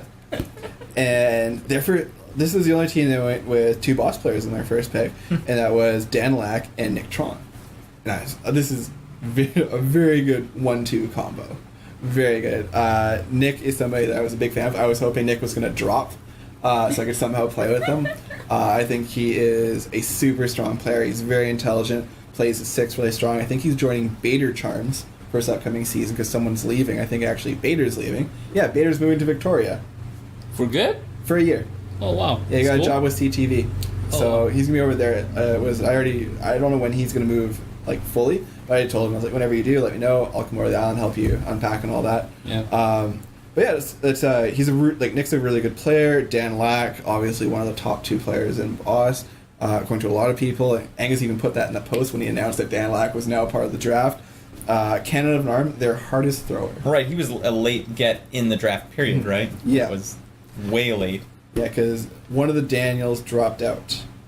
Another Daniel Tran dropped out. That's right. And then Dan Lack came in. So really solid 1-2 combination. Jeanette and Yvonne, similar to you, Boyer, they had their own lists for everybody, and they knew who they wanted. They're like, this person's good, this person's underrated, this person's overrated. They're like, they were super excited, and like the Cylons in Battlestar Galactica, they had a plan. So they followed through with their plan. Oh yeah, we're going all over the map with references. I know at least 2 people out there will get it. And they also picked up Jared and Tio. Now, I know you know Jared. Yep. Do you 2 know Jared? I do. No. Jared is Lily's boyfriend. Yeah. And Jared is a super good clutch catcher. Okay. His back goes in and out. So if he's drinking, he might not be too good the next day, especially if he starts climbing things. But Jared's such a solid guy. Like, super good teammate. Both him and Lily came with me to Disney World last year, so I know that they're good, in short stretches with people. Who knows about long, but short. They only need to make 2 days. 48 hours and they're out. But he reminds me of Mark Tan and Danny Lee, sort of like he's in that caliber of he's not a killer, but he can hang with the killers for sure. Absolutely. And Tio, for only playing 1 season, not too bad. Not too bad. I can't read his throw, just period. I don't know what he's I don't doing. think anyone can read his throw, and that's his biggest strength is his throw. It's staying alive. If you can get Tio to stay alive on the court, he's a huge danger to the other team. Yeah. But if Tio's out and you don't have any catchers on your team, then the thing about Tio, I feel like there's so much potential. Like his throw is unique in the sense that his release is what makes his throw unpredictable. Yeah. You just don't know where it's gonna go. He throws sometimes like this, he throws sometimes like this. I don't think he knows either. And it's a hard throw too. Yeah. So which is really good. But if he can kind of, like you said, kind of lock down, staying a little bit calmer and not being so wild, and facing balls as they're being thrown at him. Yes. He's got good enough hand-eye coordination that he can start making catches. He has the reflexes for the catches. Yeah. It's just that's not his first thought. That's right. He's just trying to get out of the way. Yeah. Yeah. But at a 4th pick, again, I've said this a lot, but at a 4th pick, he's awesome. Yeah. It's great. Yeah. No, absolutely. And Troy O'Neill, do we have Amy's notes on him? Sorry, just looking for something. Middle player, possible good thrower. Possible. I don't know. I don't feel like Amy knew a lot about him. Okay, total. Yeah. And she put asked to be our last pick. So I think at that point he wanted to play with Steve-Al, but when Steve-Al was still Gotcha. And yeah, so Joey, how does the Facebook stalking look on Troy O'Neill? Let me see. I know you're a reporter in the sky on this one. You'd make a good jealous girlfriend. Has everyone's passwords to everything. Yeah. Knows your PIN to your credit card and bank Knows the account. nickname you use on Facebook to stalk you. Has a secret account. Yeah. Oh dear. Likes your Instagram and then unlikes it. Yeah. I've actually never seen him. He was there, I think. I didn't at see him. TOC. Was he? Yeah, I think he was in the open side. Good picture, Troy. Yeah, once again, see, when we don't know somebody, solid Facebook profile, loves to ref. Those Calgary players know how to take the selfie, man. I know, we are so far behind on that. Yeah. Well, they're a younger league, right? You know? True, yeah. Like the 3 of us are pretty old, so. I don't take selfies. What are you talking about? Selfie, that's a photo. That's just a reverse photo, right? I don't know. What do the kids say? What do the kids say? Yeah, exactly. Do they still need us to hold still for 60 seconds for each photo, too? Yeah, let's wait for the flash. Wait for the flash and hold for a few extra seconds. Too good. And those jokes went over a lot of people's heads. Apologies, boss. We'll explain when we get there. So this next team, I think this might be the best team on paper, in my opinion. This is the Minotaurs, Team 15, Amanda and Brenna's team. They chose sapphire blue. I don't know which color blue that is because there's 14 more to go. But Peter Fenwick, Chi, Carson, Bill, and Alvin. Oh, look at this. That's the full First spread. Fenwick brother. Yeah, first Fenwick picked in the draft. That was also a bit of an explosion of celebration downstairs. We heard that from upstairs. Like Peter, though, it was only from Peter. Okay? Oh, yeah. Well, you're obviously not going to celebrate him being picked over you. No, Peter was like, yeah, I'm back. I get to play dodgeball. Yeah, I really, like you said, I really like this team as well. Sleeper there, Bill Fisher. I so desperately wanted Bill on my team. Big so sleeper. desperately. That's the only team that has like the full spectrum of players, like from all areas. Yeah. Mm-hmm. No, there's no Vancouver player. Well, I mean, like they got a BC, they got a Alberta, they got a Seattle. Well, there was. Well, outside that of, looks says I'm wrong. Outside, well, technically you can go with Team 18 because Zena's from Seattle. Oh yeah, you're right. You're right. Also, technically, Peter started in what, 604 or something like that? Or VDL. VDL. one Or of the two. VDL, yeah. Yeah. It's In gonna that get league. technical. Let's get very technical about it. Way to ruin the podcast. Well, there, so did Joey and Donna.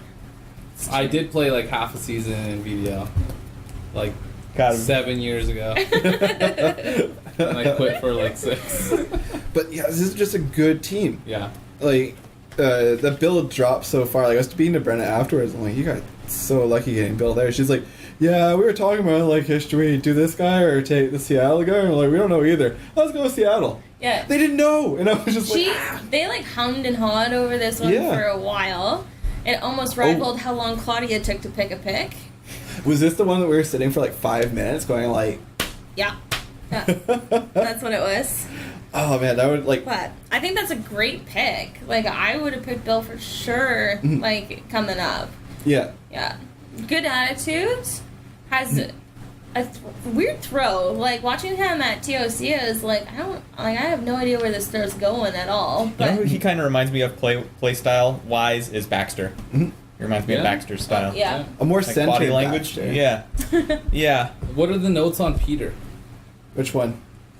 Fenwick? You know, What the What funny I thing- put for Big Let head. me see what He's got a Boyer big put. head. All right. Large hat. For Peter, I said throws and catches well, but has mangled fingers. What is it with the Fenwicks being damaged? I don't know. It's not Mangled fingers. wrong. Are your Good notes on... visual. My notes are honest, man. Like, Are your notes on Barnes? Super great all-around player. Small ankles. Like, because he does have small Does he ankles. have small ankles? Oh yeah, yeah. It's gonna be a thing. Everyone's gonna oh be my looking at his god, ankles no, now. that would have. What about Kevin Chi? Kevin Chee's super good. Yeah. Oh yeah, he's a very aggressive 3. He works position really well. He's one of those guys that just draws attention to himself. Similar in the sense that Brandon also gets a lot of attention on him by playing that aggressive. And he just blocks down and keeps it on his side. Mm-hmm. I like Chi. Chi's just a super nice guy as well. Carson, terrible human being. No, Carson's awesome. Like one of the super nicest guys in SDL. Like just like when I first started talking to him a lot, and that was actually in Calgary last year. He's like, everyone's so good. This is so cool. I'm like, yeah. And then, like you started talking to him a bit more, and like you learn he's from Calgary. He grew up there. He knew a bunch of the Boss players as well. And he came out in the year that he's been here from where he was at the beginning of actually pretty much a year ago at the Boss tournament. Improved so much. Yeah. He's so fun to play with too. Like his attitude's good. Even when he's getting down on himself, he's still pumping everyone else around him. So like he's never gonna be that player that tears the team down. He's always gonna be a really good support role, and he's willing to. Like it's actually kind of funny when he's playing 3 because he dove in front of me one time to try to make a catch to save me, and I was like, "Ooh, shield, okay." like he's just so willing to be able to sacrifice himself to try to go for that catch, if the game requires it. Like he's such a team player.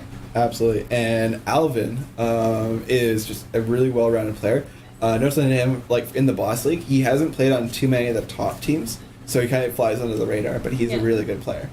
So another huge steal late in the 5th round. So yeah, Minotaur should be a really good team. Possibly the favorites at this point. That's your favorite? We're gonna do favorites later? We'll do a quick little favorites. We got still to talk about the pubs. Okay, yeah. We gotta Let's just get through these teams. So next team, whatever. Okay, now pubs. Next team is Team 16. This is Tiffany and Akina, and they are the Mermaids. And they are navy blue. Oh, look, blue again. It's not like we have another blue coming up on the next team.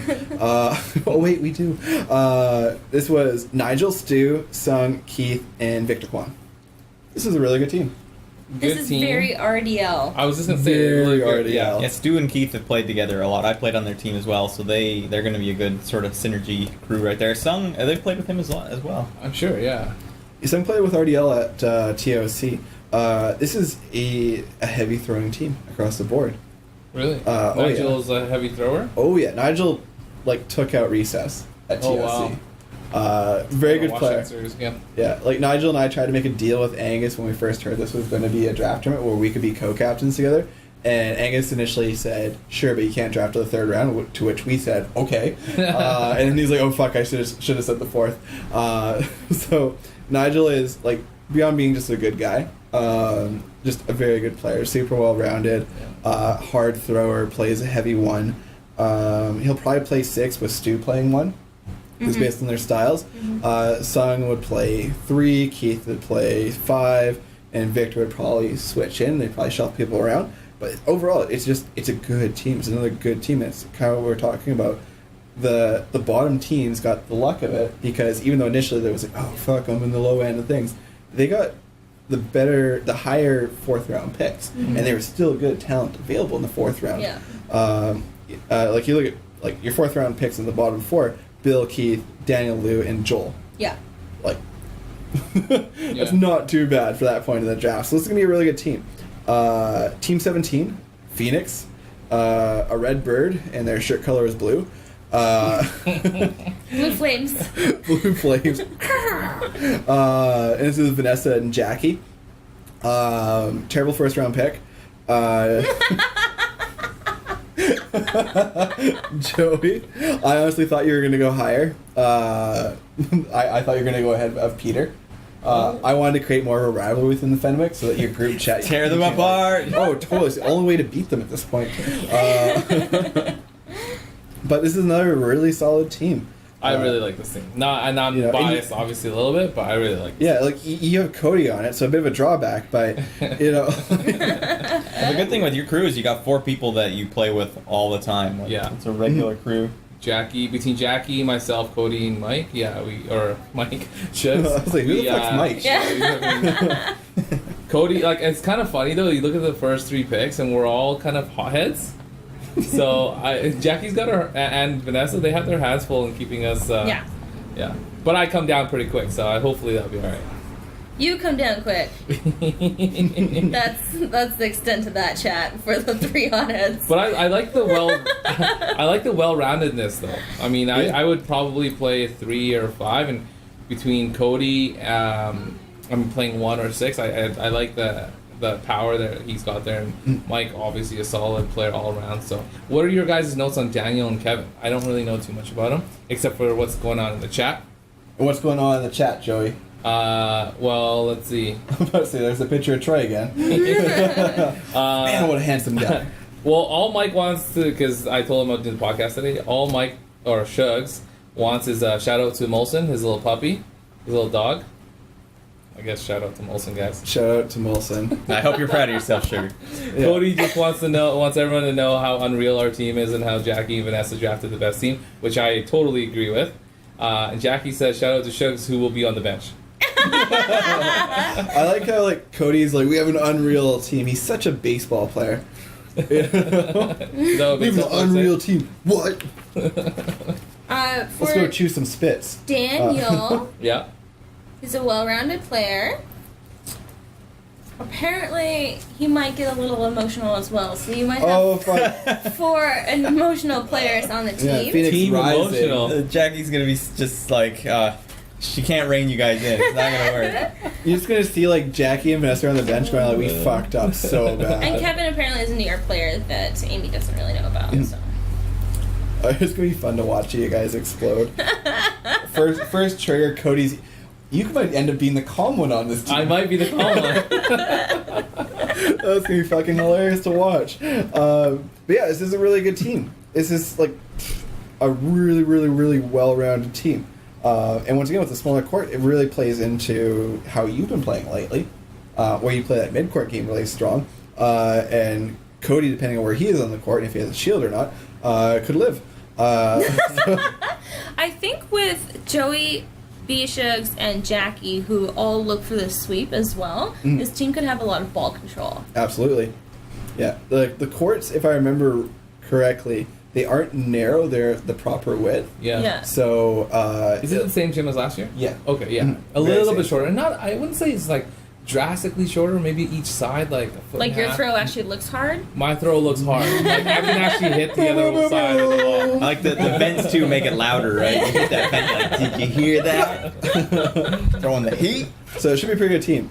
And Team 18, This is an awesome team. Will Pertinger, captained by Sharon and Xena, but drafted by the Inebriated League of Gentlemen. I made the decisions on this team, okay? Plus T. Because T yes. was not inebriated. Yes. This is what T did the intention. Just do whatever you want. That's a great impression of Terrence. Awesome, Terrence. Oh my god. How you doing over your cap? How you doing? Okay, we're good? Okay. He was talking to you the same way he talks to Pete Decker.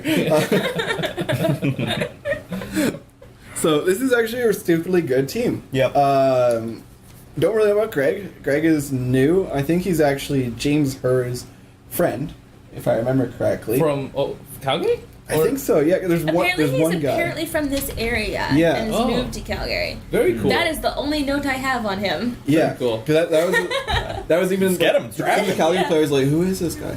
But when I spoke to Vo, James Hurd joined because his friend was joining as well. Oh, nice. And I think it's Greg Lee. Okay. I didn't Facebook stalk enough to know, but I don't know. Don't worry, let me check right Yeah, now. that's what we got you. Iron Sky Joey Fenwick over here.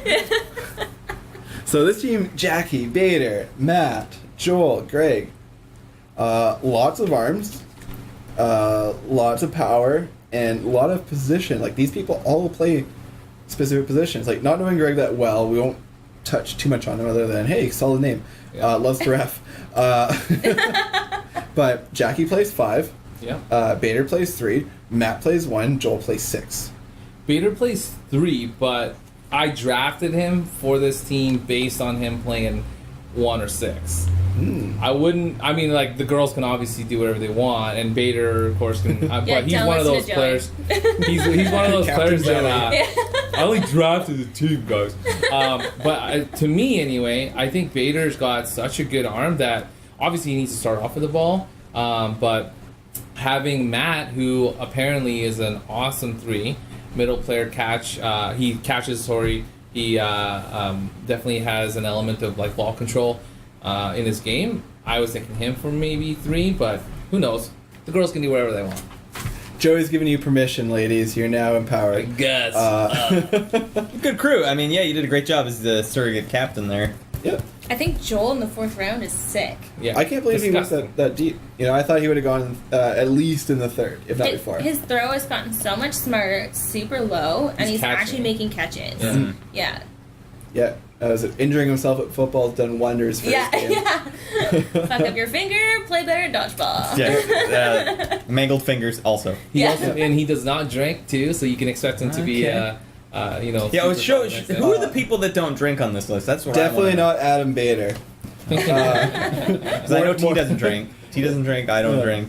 Did you guys hear about Bader on the first morning of TOC? No. Okay, Bader comes into the gym, I'm like, hey, Bader, and I'll look at him, he's like, he's looking pretty rough. I'm like, oh, how are you doing? He's like, I'm going to throw up. He's like, where's the bathroom? I'm like, there's only really one toilet, you don't want to go in there. If you go around the front of David Thompson, there's some bushes, kind of semi-private, you can throw up there. He's like, okay. Went out, did his business, came back, like, thanks, man, that was awesome. Those bushes were great. So Bader's going to drink. Yeah. But Bader's going to be driving through the night. I forgot to include Yes, that's right. Bader's driving with Paige and... Oh, is this the guys yeah. coming from Vancouver Island? Yeah. So they're going to be driving through the night, similar to Bermundo last year. So who knows? We might find this group sleeping on the lawn outside the school. Oh yeah, saw those pictures too. So, solid team. Overall, with the draft, It's going to be really exciting. Meeting new people, of course. I don't know everybody on this list. I know a fair amount of them. But getting to meet everybody is going to be super cool. That's my favorite part of it. And speaking of the social side of things, before we hop into that, favorites. Give me 2 favorites. 2 favorite teams? Yeah. Yeah, I won't I'm not gonna pick my own, even though I'm a little biased. So I think Hippogriff. I think they spelled Hippogriff wrong. The PH? No, there's a Y in there somewhere. Oh, you fucked up. I don't know. What team do I really like? I actually really like 8 Kraken. That's a good team to me. And I like 12. I like 8 and Crystal's team, Pegasus. So good Nick's team. Oh shit. Sorry, Jensen. White Roundjob's gonna be pissed. White Roundjob. Yeah, those are my 2 favorites. Matt, how about you, buddy? I'm gonna have to actually be selfish and pick my team. I'm very confident in our crew. I like that one a lot, but for obvious reasons. The other one, I'd say I like Joey's team. I think that shows a lot of promise. Cool. Showed my hand a little bit earlier by saying Brenna and Amanda's team, so I'm going to choose them as one of my favorites. And I am going to go with Team Hydra with Christina and Claudia, with Vo, Calvin, Gino, James, and Michael. Very cool. I feel like just on principle you shouldn't have chosen Vo's team. Why? It's good for he him. won TOC. He can't win Boss. Well, you said my Unicorn. team's a favorite. I won TOC. That's right. You're that's just playing true. favorites now. Man, boy, you screw up with both your picks. Well, I wasn't gonna pick myself like someone here. Maximum confidence. Let's go. That's the new match. I'm going to go with Team 11, which is Alyssa and Colleen's team. Orange. I think that super well-rounded between White Ranjaw, Angus, Terrence, Robert, and RJ. RJ being, at 5 there. It's 5th pick, it just kind of bodes well for the skill level for that team. And then I like the team that I drafted, number 18. Super solid team. Well drafted. So, Joey, if that team wins, are you going to celebrate with them? Hell yeah. Are you going to run on the court and you're going to be... Actually, if you're in a final against them, where are your loyalties? Obviously. Carolina Blue. But I will, if... They should. I feel like I should get a cardinal red shirt. So you get 2 shirts? Angus, make it happen. You guys noticed that none of us picked the same teams for that? Yeah. No, that's true. That seems like a pretty good draft if that's the case. That's right? Yeah, no, it's great. Like, it's going to be super fun. Like, the weekend, like, Dodgeball brings us there, but we're really there for everything else. Yeah. And hopping into that, pub night. There's going to be 3 fucking pub nights. This is going to be epic. It's going to be so good. I can't wait to see how bad people look on Saturday morning. Because, was it like, who's flying and who's driving? I'm flying. I'm flying there, driving home. Same. Mm-hmm. So, I'm driving both ways. Driving both ways. But when are you guys flying in? Friday or Saturday? Friday night. Friday morning. And then Dale and I are going to Banff and having a date together. What? Yeah. Does this mean he's cheating on John? John already left him. Oh my goodness. Right, I Dale's can't keep up mine. with these love affairs of John. John just moves. Sam, just to let you guys know, Sam Sang, John's girlfriend, is not actually even going to be there that weekend. So No. John's going to be like... Oh, That's why I was John like, is actually out of commission, man. Like, there's no way he's doing anything but crawling around. John's going to be in very rough shape this weekend. There's some players that are actually getting there Saturday morning, right? Yeah. Was it Joseph is flying Saturday or Monday? No, he's flying Saturday morning. Joseph's flying Saturday morning. Yeah. Saturday morning. Do they start their tournament? What time does the tournament start? At noon. Yeah. Okay, because Decent Seattle always time. does like, hey, 8 o'clock, let's start 8 o'clock. Like, and they start early, like, no. So, all right, that's good. This league is run by Angus and Chermy. They are not getting up before 11. That's good. That's good. But yeah, no, the pub night's going to be good. I think the first one is going to be like karaoke based. Something called, Dale told me what it was. It's like Tips, I think that's what it's called. And a few of our Filipino members got very excited for karaoke. Yes, they did. Yep. They're super ecstatic for that. I'm like, good for you guys. I'll be outside.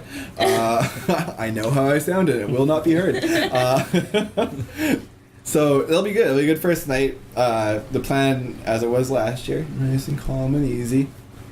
No, I doubt it. If No. they But you know make what, a though, like- drinking game out of drafting and just having like a quiet Sunday night draft, Boss is getting shit-faced on a meet and greet on a Friday. Like, there's no way. Yeah. But I mean, like, I feel like there's 3 nights of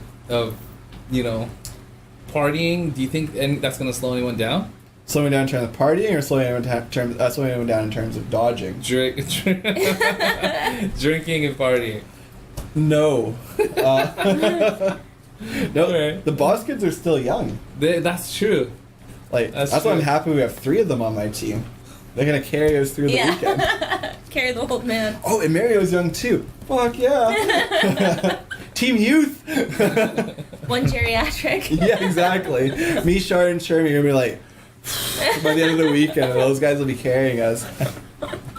But yeah, no, it's gonna be good. The second night, I have no idea where it's gonna be. Third night, very, very hopeful at Shanks. Yeah, hopefully. And I'm pretty sure you've heard stories about Shanks from last year. Yeah. Yeah, Matt, have you? Nope. Fantastic. It'll be a fun night for you. Great place. I don't know.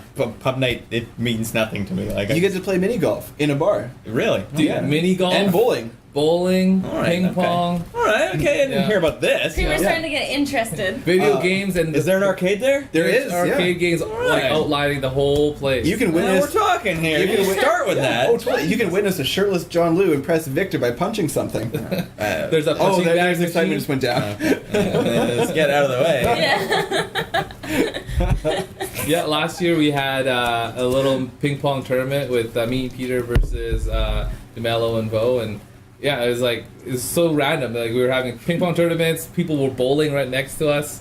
Jeez. Yeah. Yeah, it was pretty fun. Yeah, it was, I think Jensen, Dolphy, one of the Justins who will not be at the tournament, and a couple other bossers and I were just sitting around having a good talk about it, dodgeball, about different community studies. There were so many different things happening in the same night, and then it got towards like midnight, and we're like, oh, I'm supposed to be leaving. And everyone started dancing and drinking more, and then it just went on for another 2.5 hours. That's where John and Dale, solidified their union as a drunk couple, which has ended since then, unfortunately. They stayed open just for us too, so we had the entire Wow. place to Okay, yeah. Okay, this place sounds cool. Yeah, like this thing, like even though you don't drink, this is gonna be just an awesome night for everybody because there's everything that you can do at any point. And if someone gets too far drunk, we just put them outside, like we did with Alex last year, and he's just doubled over against the wall. I love how every time I see Alex, he's always in rough shape. And like at first, like I remember the first time I met him, I was like, I'm not usually like this. I'm like, now I'm just like, this is pretty consistent at this point. I just saw a video of him in Mexico where he was definitely passed out on the floor. And like Alex is such a nice guy too, so it's fun to make fun of him.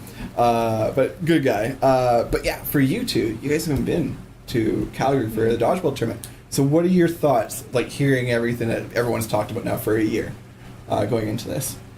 There's a reason why I'm here this year. Like, it seemed like it was a lot of fun, and meeting other people that are hungry about dodgeball and want to talk about dodgeball. Like, that's just so much fun. I always I can't get enough of that. So I'm looking forward to like meeting the boss people and talking about dodgeball with the boss people. So yeah, you guys, you won me over. So it's not a small thing to like drive or fly to Calgary to play a tournament of dodgeball. We got you out of here. Yeah, it's very rare that I leave this small apartment. I was like, you live my dream where you don't go anywhere. I'm consistent. Yeah, I'm very consistent. Like, Matt has his happy space, and he's good. Yeah. I'm a personal guy. I just don't like going anywhere. No, I'm the same way. Outside of Disney, I'm the same way. I love Disney. But yeah, Boyer, like, what are your thoughts and everything? Because Jensen must have come back with a ton of stories. I also got a lot of weird text messages during Club Night last year. Oh shit, I remember this. Like, from like several people, and it was just like, I have no idea what's happening right now. I'm excited to. It seems like there's a really good community in Calgary. It seems like they're ready to party, ready to mingle. I'm in it to meet people. I like playing with different people. What really actually drew me was being able to co-captain with someone and see how that would work too, because that's an interesting aspect we haven't really seen right here. Yeah, so it's meeting people. I'm not so like, woo, dodgeball, because that's secondary to meeting the people and having fun. Absolutely. Mostly because I don't get vacations. Oh, and I hope that Angus and Trimmy bring their dogs out at some point too. Bowie and Penny. They are my favorite Snapchat and Instagram stars. Oh my god. Like my favorite one, like, and Bowie's actually our team mascot. Okay. Bowie's awesome. When I got there last year, he had just throwing up everywhere after barking and like freaking out over something. But what's it called? My favorite snap ever of Bowie. Yeah, Angus took it, and Bowie's just in the backyard, and Bowie's very stoic. He's a very stoic dog, and he's just like this. And there's this a dog playing with Penny, and they're just flipping out all over the place and just going all over. And Bowie's just looking at Angus like, "Can I come inside now? I'm done with this."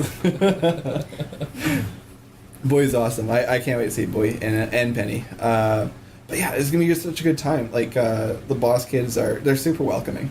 Yeah. You know, like I call them the Boss kids or the Bossers, but they're super awesome. I think was it Bill and Xena coming from Seattle, it's going to be an entirely new dodgeball community for them. Yeah. Yeah. And like one they have a little bit of experience with, because I think Boss was still probably the loudest group of people, even at the finals of TOC. When those chants broke out between the leagues. Yeah. And then eventually ended with refs. But yeah, it's going to be good. Like I do think it's going to be a little bit of a different atmosphere this year than it was last year. One difference I feel like that's going to maybe is going to be quite changed anyway is last year there was a lot of camaraderie that was built within SDL and Boss separately as like separate leagues, just because it's like SDL versus Boss, right? And even when we were playing like SDL versus Boss, you could see that in the different chats. This year, with the mixture of teams, I feel like there's going to be less of that league building, more interleague building. And I'm really excited to see the way it kind of shapes out with how like people rooting for different teams, and you know, because looking at this team like all these teams, I'm not rooting for one or two specific teams. I'm kind of rooting for everyone to do really well, and they're so balanced, and you have friends and you know ex teammates on so many different teams that it's gonna pull your loyalties to different sides. So I think it's really cool, really interesting dynamic. I'm excited to kind of see it. One thing that I enjoyed last year, just as much as a dodgeball, was the eating. Yeah, the food in Calgary is fucking awesome. Just so good. But how is the tournament day and play going to work out? So, because you know how they're talking about splitting times and things like that. So how is that? Do you have any details about that? I don't have anything specific, but my understanding is that there's going to be 4 playing periods on Saturday. And every team will play in one of the first 2 and one of the second 2. So a team can play in the first period and then in the fourth. So they'll have a big, huge midday break where they can go off, hang out with their teammates, get a meal in, times. What's the times? Like 2-hour blocks? No idea. I know that it starts at noon and then goes. So it could be 2-hour blocks. It could be hour and a half. Okay. So you're playing in 2 different slots, though. Yeah. Yeah, that's kind of cool. So they're doing 2. Is it one day of round robin and then the tournament? Is that how it goes? Okay. Yeah, and then there'll be playoffs the next day. From what I understand right now, that could change. It could be similar to what TOC was, where there was still some round robin on the second day, and then have a break for lunch, and then people come back and do playoffs. But it'll be good. Like, it's going to be really well run. I remember last year when we first saw the schedule, we're like, the fuck is this? Like, you know, it was like these teams sitting, and it was really confusing because there's 2 courts and they label them differently. We're trying to read their schedule and like what's going on. I'm like, Kimmy, come over here. I need you to translate for me. Like, what's this? Oh yeah, I heard about this schedule. Yeah. It threw us off at first. It was kind of bonkers, but it once we understood what it was, like, oh, this is actually really well laid out. You know, if there's this much like time, I don't know if it's going to be a tight schedule or not, but if they have time, I would like to see like a showdown tournament. I don't think we see enough showdown tournaments anymore. That's a good way to keep people like waiting for the end, like the way Seattle did it with theirs. Yeah. Like, I just thought that was really smart. Not enough showdown tournaments, everyone. Hit up Angus for that idea. That's kind of cool. We'll make Angus watch just this portion. Yeah. But yeah, no, that actually would be really cool. Something along those lines where it's like, oh, hey, let's see how you do. Yeah, especially with the leagues. Like, there's a lot of X factor. Like, I don't know how this guy plays. Showdown. Let's go. The reason why I brought it up anyway was just because, like, I wanted to make sure that we had time in the days to eat. That's all. To go to like, because last time we got to go out to like Pete's, we got to go out to these like this really good pho place, and I had the best pho I've ever had in my life. Like, you know, I eat a lot of pho or pho, and yeah, it was like really good. You just made a lot of people angry calling it pho. It is everything that it was hyped up to be. So like, I'm just hoping that there's times in the day for us to be able to jet out and like eat something. And then How come many back. teams last year? I think there was like many. Well, 15? no, 18 is outrageous. Was it 15 Was there last year? 15? Might have. I think there was 11 boss. I thought there was 10 or 12. No, it's definitely more than 10 because Were all there's you guys at in the gym? least- Yeah. Yeah. It's packed That's out. a So this is gonna be sweaty even gym. bigger. Yeah. Oh Yeah. my goodness. Yeah. I think there was 15 because only one team got a first round bye, and that was you guys. That's right. We gave her first on after the round robin. That's right. Yeah. So yeah, no, that's how it was. There was 15 teams because there was Oh, yeah. four of us. 5.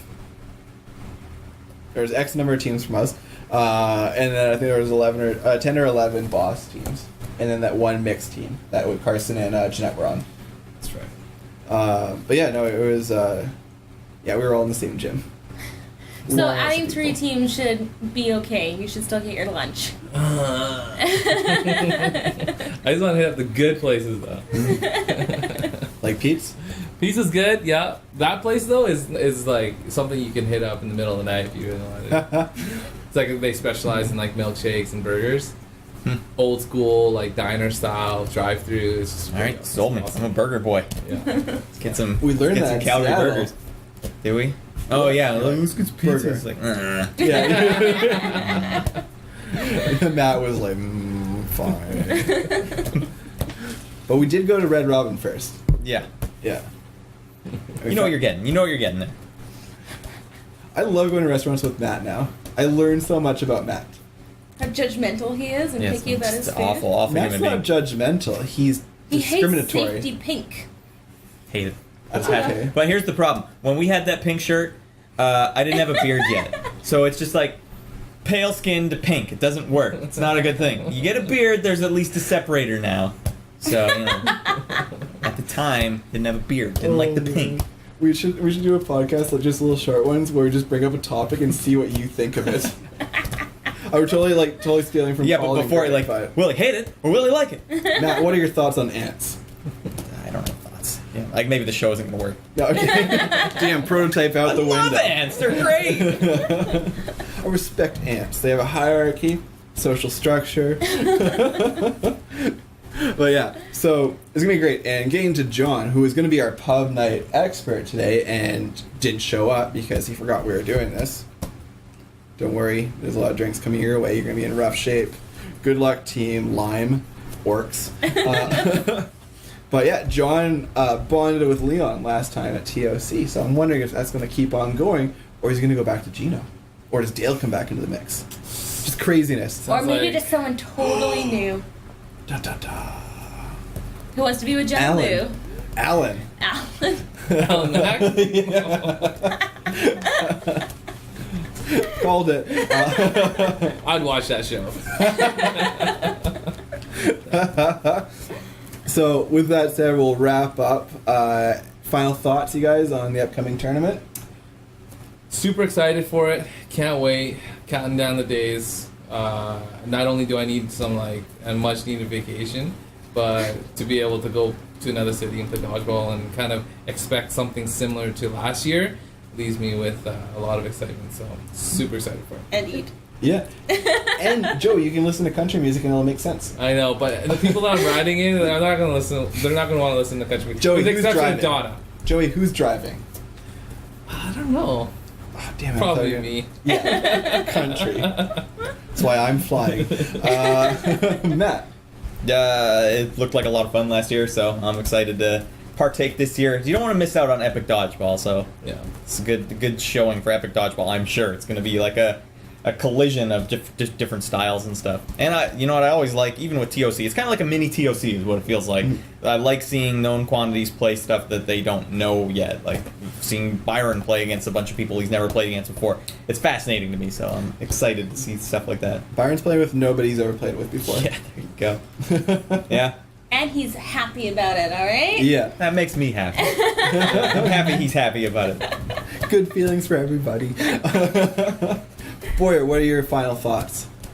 I'm going to be honest, I didn't pay attention a lot in TOC to other teams because my team was so new that it was kind of like wrangling cats. So my energy was focused there. So I'm really excited to watch the Boss players play and actually get like a sense of like how Boss plays now. Because like in the round robin, we did okay against Boss, but we got like decimated in like playoffs by a Boss team, like the navy blue Boss team, dark blue. Sapphire. The Baiters?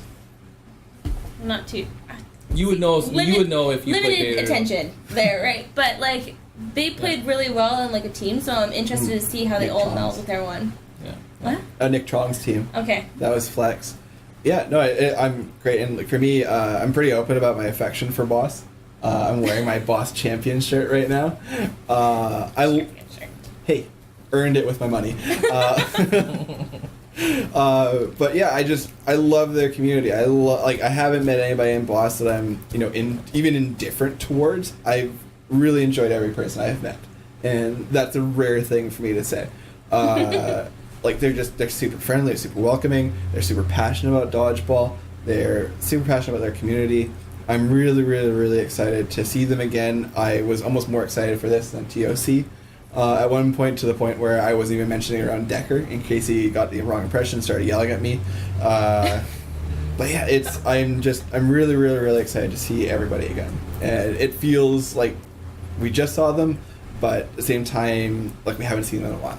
So it's gonna be a good mixture of party and dodgeball. So really good. You're hoping it's a mixture. So with that said, thank you so much, guys, for tuning in again. You guys have been fantastic. We love your feedback. Matt and I here all the time for you guys. Vincent actually, before he even met us, listened to our podcast.